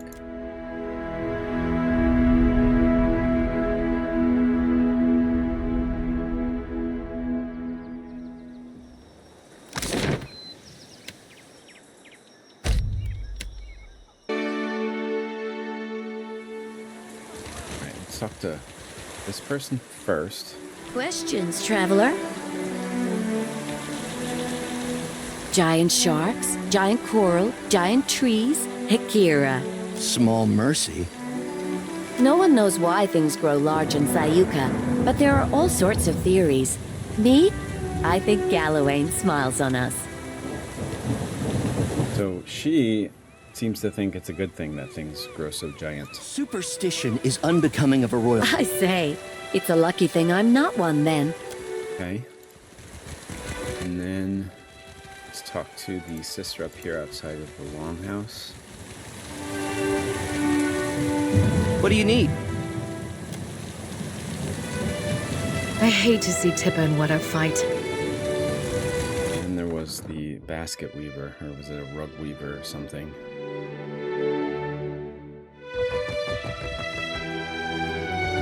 What say, traveler? Carry the winds with you, traveler.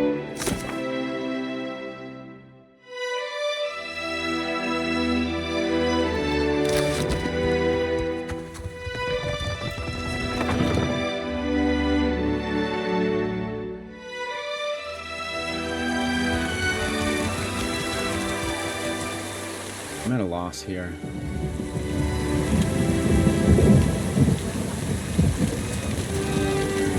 I'm going to assume that this isn't new.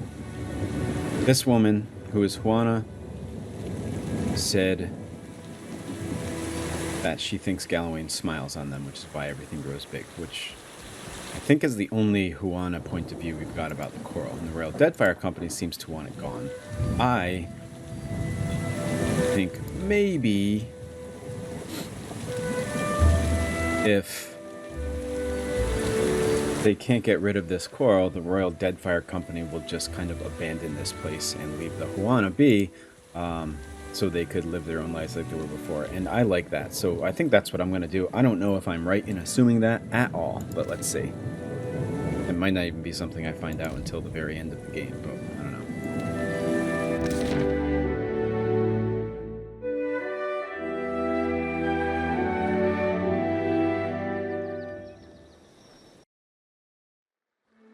So I am just going to destroy the pylons without deactivating that machine. I know Galawain asks us to do that, and I don't like doing things that the gods ask us to do, but if what he's asking to do aligns with my interests, then I'll do it.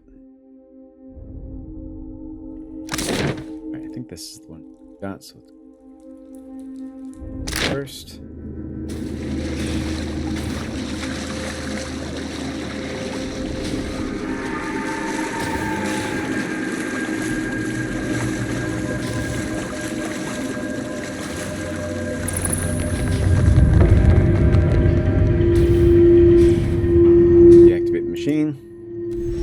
Drumming was louder this time, and the barrier opposite you flashes and wavers. Cracks race up the walls, followed by many more leaks.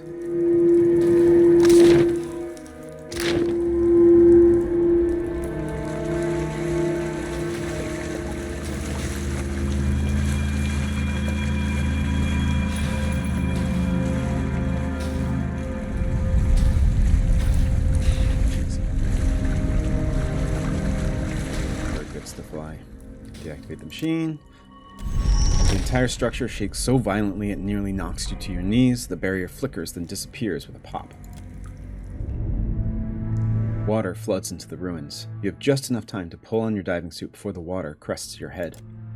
Though you're in no danger of drowning, you're not yet safe. The rumbling deep in the ruins doesn't subside, but instead grows louder by the moment. You dart out the window opposite the pylons and start the long swim up to your waiting ship. Partway up to the surface, you notice that it's getting harder and harder to take full breaths, and the bulk of the diving suit is now starting to weigh you down. Something is very wrong with it. Do we all have diving helmets? I don't get it. Examine the suit for damage. A quick once-over reveals that a rent in the helmet is letting water in, reducing the amount of air being cycled by Avera's magic and thus making the suit heavier. This is good, because Bjarter has high mechanics. Rig a quick fix for the helmet. With no time to spare, you tear off a piece of cloth from the suit and quickly wrap the damaged portion of the helmet. Water continues to trickle in, but at a much reduced rate, and you eventually make it back to your ship fully intact. With the machine still going, still making the coral big. A familiar presence pushes against the boundaries of your mind. How rare a thing it is, a kith who does as they're commanded. I didn't do it for you. Behind his words hangs the profound silence of a forest blanketed in deep snow. I didn't do this. Oh, nice, I can say that. I didn't do this for you. It is your actions that please me, not your intentions. How bold you are to speak to your god thus. I must commend your bravery, and warn you too. Do not overstep. You will not be Barath's creature forever. Galawain pauses, letting his words hang in the air. Take now my blessing, Watcher, and see with the keen eyes of beasts. The presence leaves as swiftly as it came. Did I get something?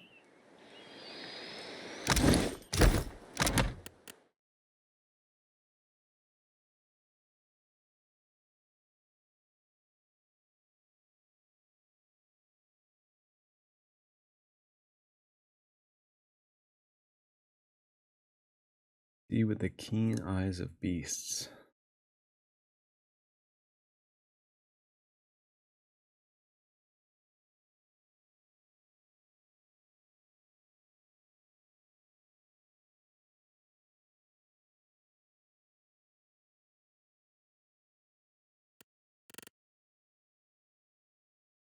Can't find it if it did give me something. Thought maybe it would give me a buff or something like that, but it doesn't.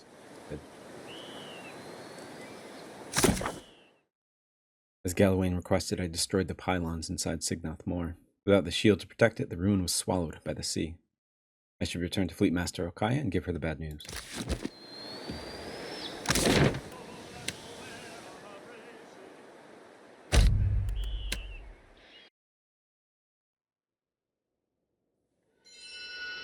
That person always here? I hope your effort to resolve the coral situation is meeting with success. I wasn't able to solve your coral problem, and now the ruins are no longer accessible. Okaya grits her teeth. A vein in her forehead pulses so intensely, it looks like it should hurt. Then she balls her hands into fists, closes her eyes, and releases a deep sigh. I can't say I'm not disappointed. Now we'll have to make do without proper coral defenses. We'll be vulnerable.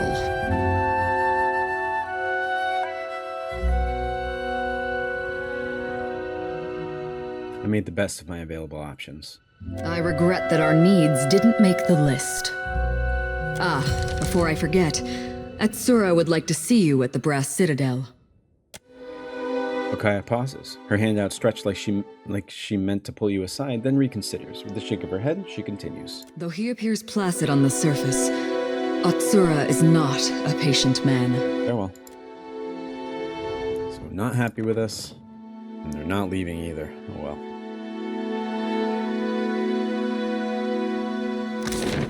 Moth's been eating through all my good clothes lately. Just realized why. Why? It wouldn't happen to be on account of my lantern, would it? I know you think it's funny, but the moths are so big here. It's a divine light, meant to cut through the darkness.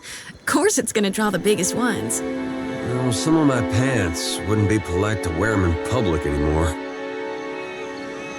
What a weird conversation. Alright. What's next?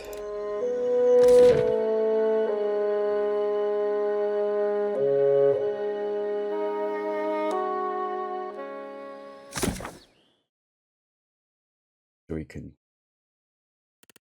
keep looking for Aethys. Actually leveled up to do the Beasts of Winter DLC. Fruitful Alliance, that's where you have to go and talk to the Hockey tribe. 2 different people want to speak to us from the Principe.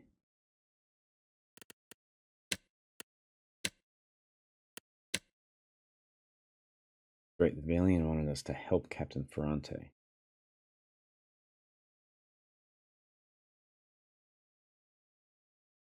Oh, this is the Slavers of Crooksburg, so we will not be helping them.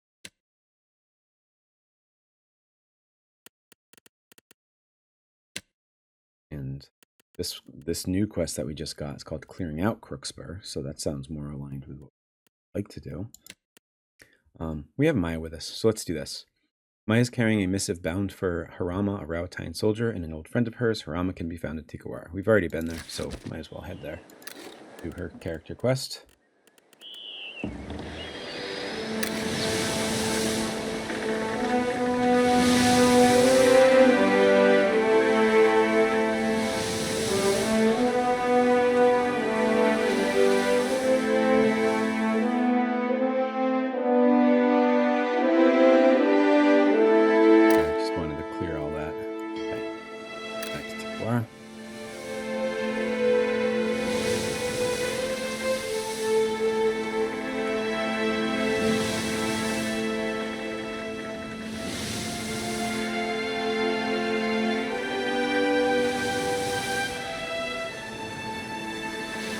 Drina's vessel.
Portrait is exactly the same as the coral mason in the workshop at Sayuka. The broad-shouldered Almel at the center of the huddle takes a cautious step back. His gaze never breaks from the tribesmen who have him surrounded, and his hands never stray far from his weapons. You've all got the wrong idea. I'm waiting for a shipment of sailcloth from the homeland. Is that going to be a problem? His expression turns stony as the implied threat crosses his lips. Then what say you about this? Coding gibberish, or I'm an Orlin. Someone from the crowd tosses a sheaf of papers to the ground by Harama's feet. The assembled tribesmen mutter their assent. Damn it. He's about 2 seconds away from starting a brawl. I've got to step in. Maia furrows her brow. I'll follow your lead. She clears her throat loud enough to turn heads in the direction of your party. 1 against a mob isn't exactly even. Ever heard of a fair fight? Maia cracks her knuckles and rolls her shoulders. Ha! Company warships blow our canoes to splinters, and you call us unfair? You foreign imps are all the same. Turning to you and Maia, Harama gives away no recognition other than a flicker of gratitude. What seems to be the problem here? Surely a shark circles spilled blood. This one has been casting an unwelcome shadow on our village. One of the villagers steps forward and gestures to Harama. We found coded documents in his quarters, and he defended himself with lies. Outsider spy. Mutters of assent rise in volume from the assembled villagers. What makes you think it's anything nefarious? Because Rauatai hungers after these isles, like a tiger lurking in the tall grass and whetting its chops. If you townies are dumb enough to go blundering into an alpha predator, you deserve what's coming to you. Maia squares her stance and shakes her head. Who are you to speak in his defense? And who is your traitor friend who postures like she is not one of us? Jeers and rude gestures fill the air, many of them aimed at Maia. Maia, care to elaborate? Really miss what she just said. If you townies are dumb enough to go blundering into an alpha predator, you deserve what's coming to you. Okay. Maia, care to elaborate? I've got better things to do than listen to a bunch of islanders argue over who wants to die first. Maia reaches for her weapon and begins to advance. The crowd flinches back from Maia, and their spokesperson raises a hand. A Huana who speaks for agents of Rauatai is no friend of the tribes. She and her bird will share in his fate. He sweeps his hand to encompass Maia and Harama both.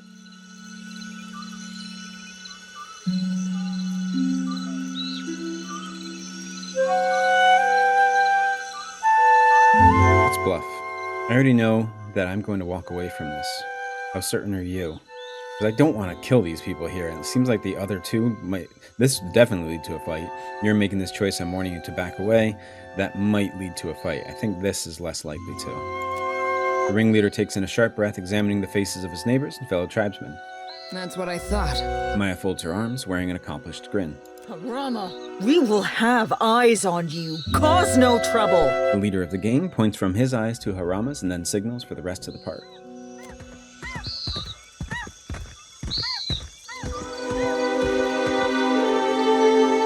I owe you thanks for that, stranger. The big Rauataian stands at ease and looks you up and down, nodding with approval. Now here is a welcome sight. He turns to face Maia, and a smile brightens his features. Is that little Ashiza? Hop over here, you old terror! Harama opens his arm, and Maya's bird darts enthusiastically closer, pecking at Harama's shins. Ishi town. You don't know where he's been. Maia arches her brow, smiling in spite of herself. Say nothing. I would say that we should visit the closest tavern and toast to life. But for once, I might be the odd man out. He appraises you with a curious smirk. Captain, this is Harama. We were shipmates on the Flying Buttress. She nods to him, their eye contact lingering an extra moment. That's a word for it. You could also say we were... loyal servants of the homeland. That's enough out of you.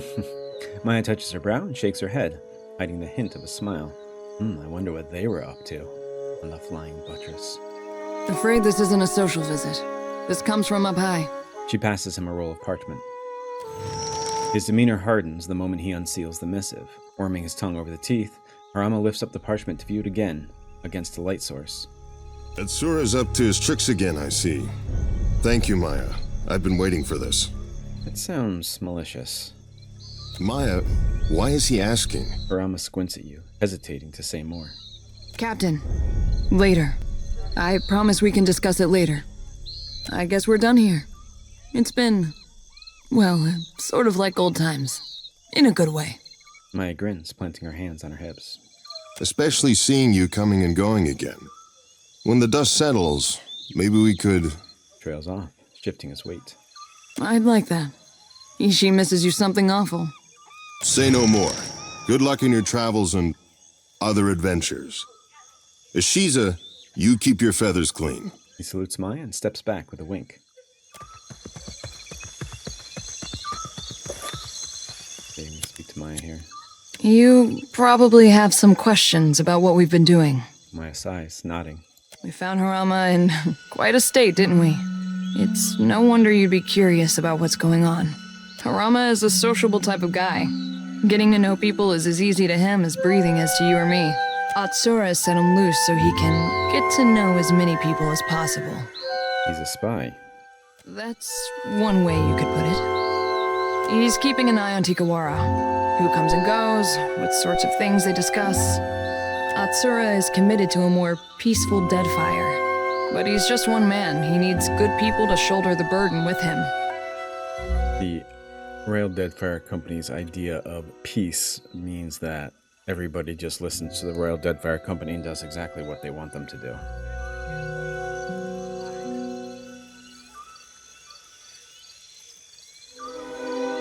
That mob said he had a coded missive. Is that true? Maybe.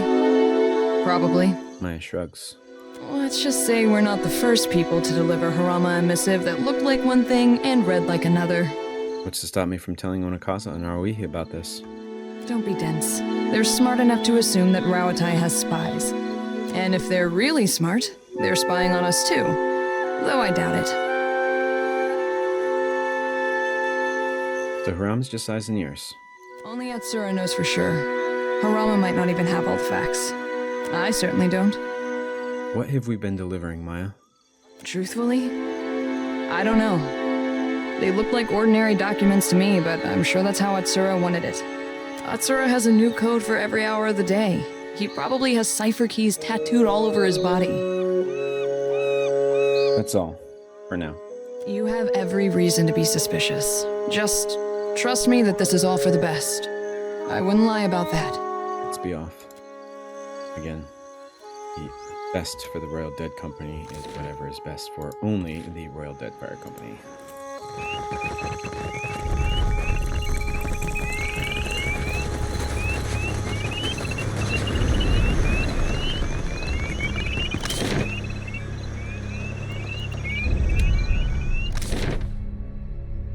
Okay.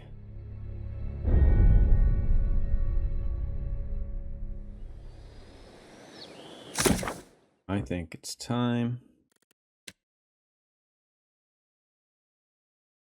So it looks like, oh no, okay. Oh, we have another missive. Let's keep doing this then. Waha and Port Mage.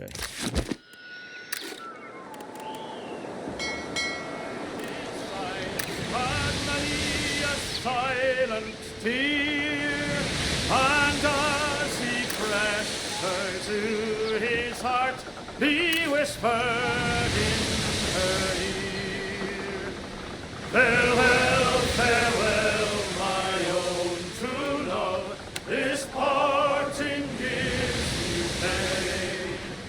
I'll be your own true guiding light when I return again. My thoughts shall be of you, when the storm is riding high. Farewell, my love, remember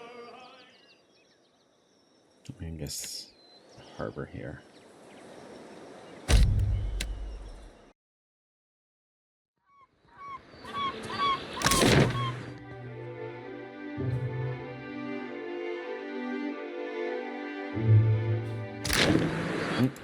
We're back. Wonder if Wangleth's still in a mood. There's Tuaha. Mao clutches the hilt of a long saber sheathed at her belt, her attention moving among the passers-by without ever settling anywhere for long. She stands as motionless and watchful as an owl. She turns to Maia and flinches, shaking her head subtly. It's been a while, Twa, You're looking healthy. Maia attempts an easy shrug, but it comes off looking forced. Don't say my name. Is he still here? Baha hisses each word under her breath. She tips her head to indicate just over her shoulder. Scan the crowd, see if anything stands out. The occasional pedestrian crosses your view, but everyone seems to be going about their business without tarrying for long. Just as you decide to give up, a passing Huana raises his eyes from scribbling on a page of notes. He pockets the parchment and steps back into the obscurity of the crowd. The gesture is innocuous enough, but the speed and ease of it leave you in doubt. You saw that too, right? Maia nods. Well? Baha addresses you through clenched teeth. You've grabbed someone's attention, that's for sure. I knew it. Her grip on the saber tightens. Who's your shadow? I'll string him up by his thumbs before he lays a hand on you. Well, he's obviously not one of ours. Unless Atsura sent someone to monitor me. Must be working for the other side. Baha examines an anxious glance, aims an anxious glance in your direction. Other side, Maia, care to elaborate? Not everyone in the Deadfire lays out the welcome mat for Rawatai. That shouldn't be any surprise. She frowns, considering. Twaha, I'm getting you out of this. We've pulled each other out of worse snags. Maia pats Twaha on the arm in an attempt at encouragement that only causes her to flinch. Easy to say when it's in the past. This stalker is relentless, and he is always watching. Twaha rubs her palms together. What happened last time? Complications. But that was a long time ago. Maia shares a knowing look with Twaha. No need to relive ancient history. What can you tell me about whoever's following you? He's Huana. Average height. And I've caught him scribbling on a sheaf of notes. Like any good tale, he's indistinguishable from anyone else wandering around Port Maje. Probably why they picked him for the job. Twaha's lip curls. What are you doing that has him so curious? Company business. Maia and Twaha blink as they say it at the same time. Company business. Twaha clears her throat into her fist.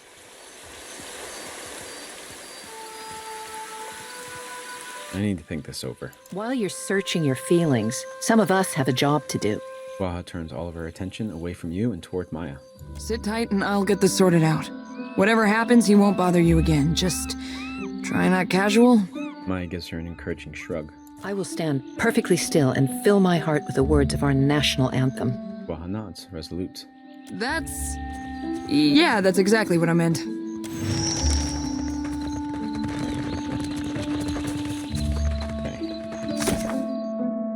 Twaha suspects she's being followed and won't accept Maia's missive until her stalker is dealt with. He described him as an average-looking Huana male.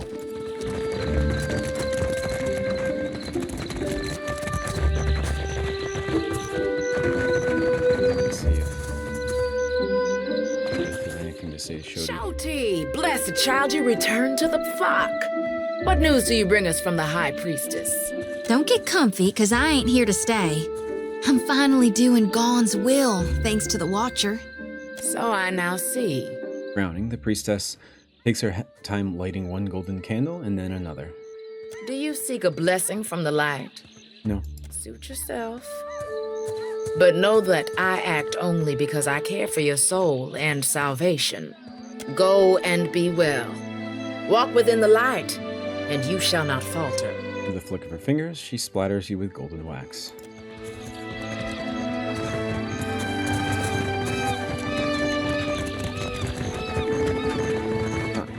Is it?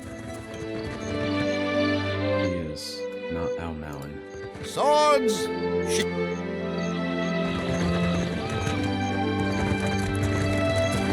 Fresh fish!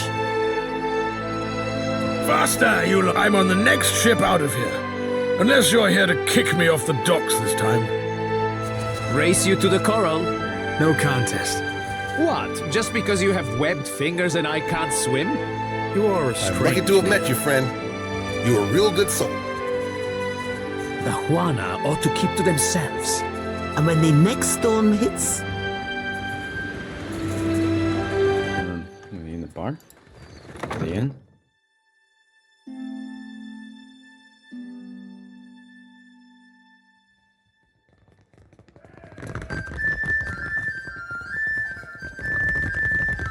Crew's getting antsy. Maybe we cut them loose. We're not leaving.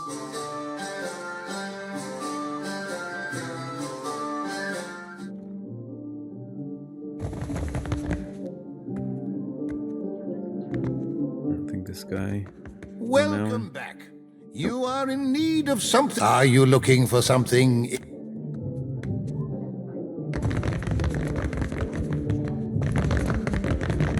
So, how do you like it?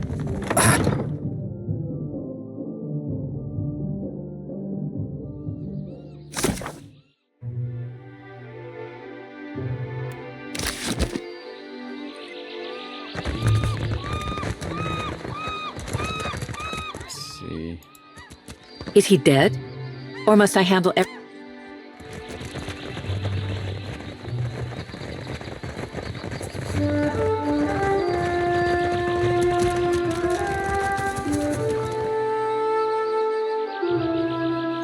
Gods, I beg you, grant me a posting on the far side of the world.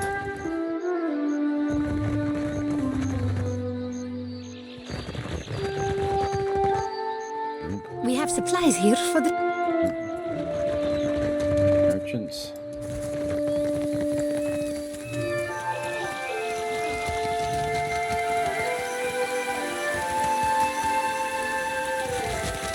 How are we supposed to fight a giant? We don't. We run. I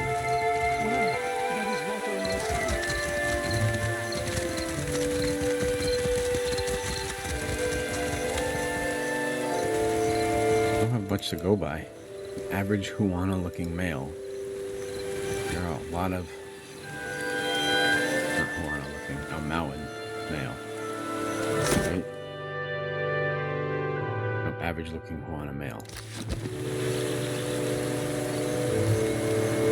Can't be in a different area, can he?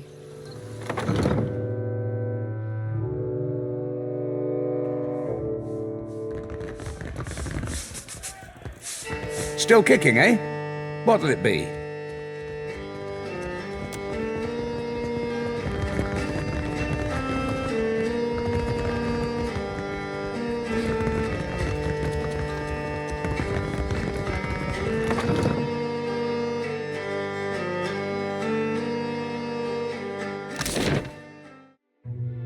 I mean, my next guess would be possibly in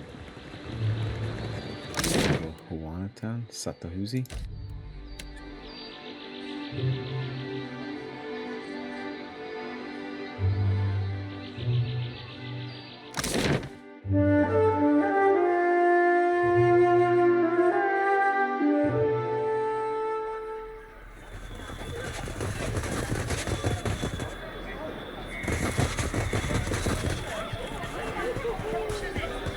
Fancy a look at the wares, my...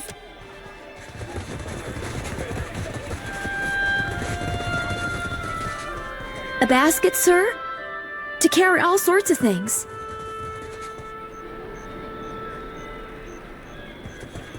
May Amira's winds blow sweet.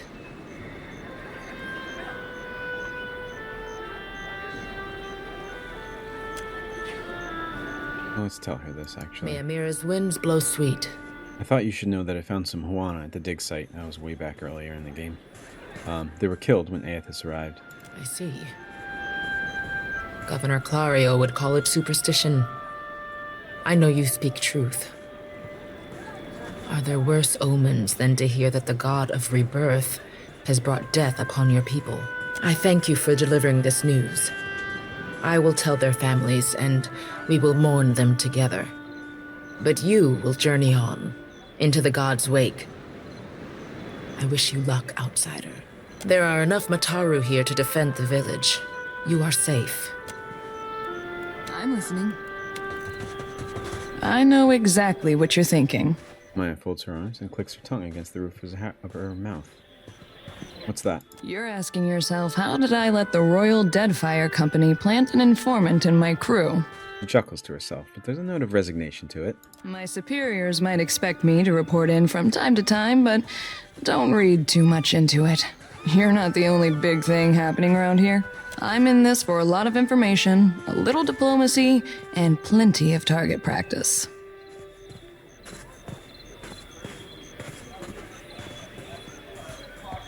What if my actions damage the Royal Deadfire Company? This whole campaign is a risk-benefit analysis. The Navy knows you're a gamble, and they're factoring in all potential losses. Maia wipes a line of black powder from her cheek.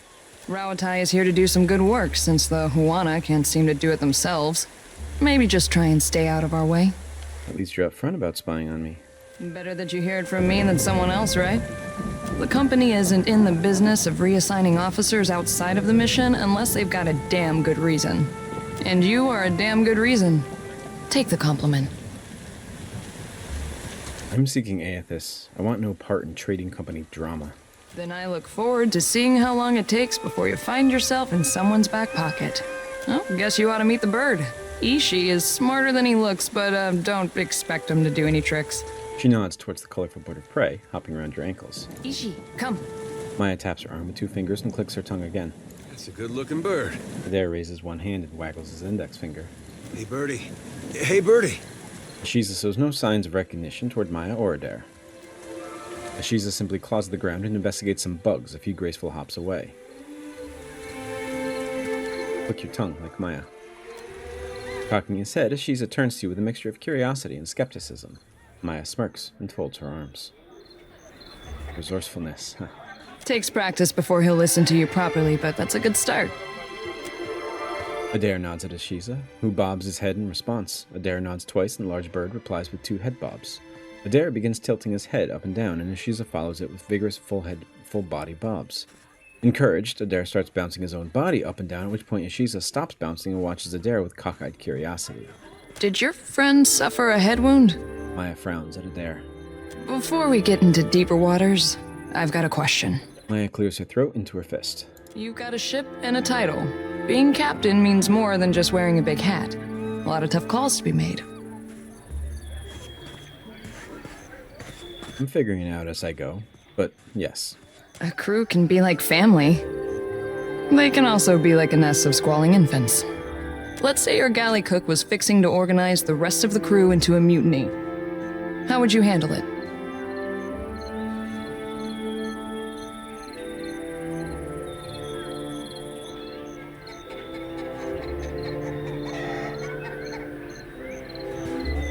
If she had a better grasp on morale, I'd cede command until we made port. I've never heard such agreeable terms of surrender. But then again, I've only served under ruthless iron braggarts. Of course, the only right answer is the one that works in a given time and place. I just wanted to hear yours. Ever stifled a mutiny yourself, soldier? Mostly preemptive measures. We try to pull the weeds before they reach the garden. Sounds like we're justifying killing people before they've done anything wrong. But enough about me. Glad to be aboard, Captain. Maia takes your arm and gives it a good pump. Let's be off. Okay, so I think we are going to have to find this person who is spying on Tuaha? Next session. Because it's getting to the end here, and I don't really know where I'm going right now, so I'll have to continue our exploration, looking for this person next session. But thank you, as always, for joining me. If you have any questions, comments, suggestions, clarifications, please let me know in the comments. I'd love to hear from you as always, and I hope to see you next time for more sentences and paragraphs. Bye, everybody.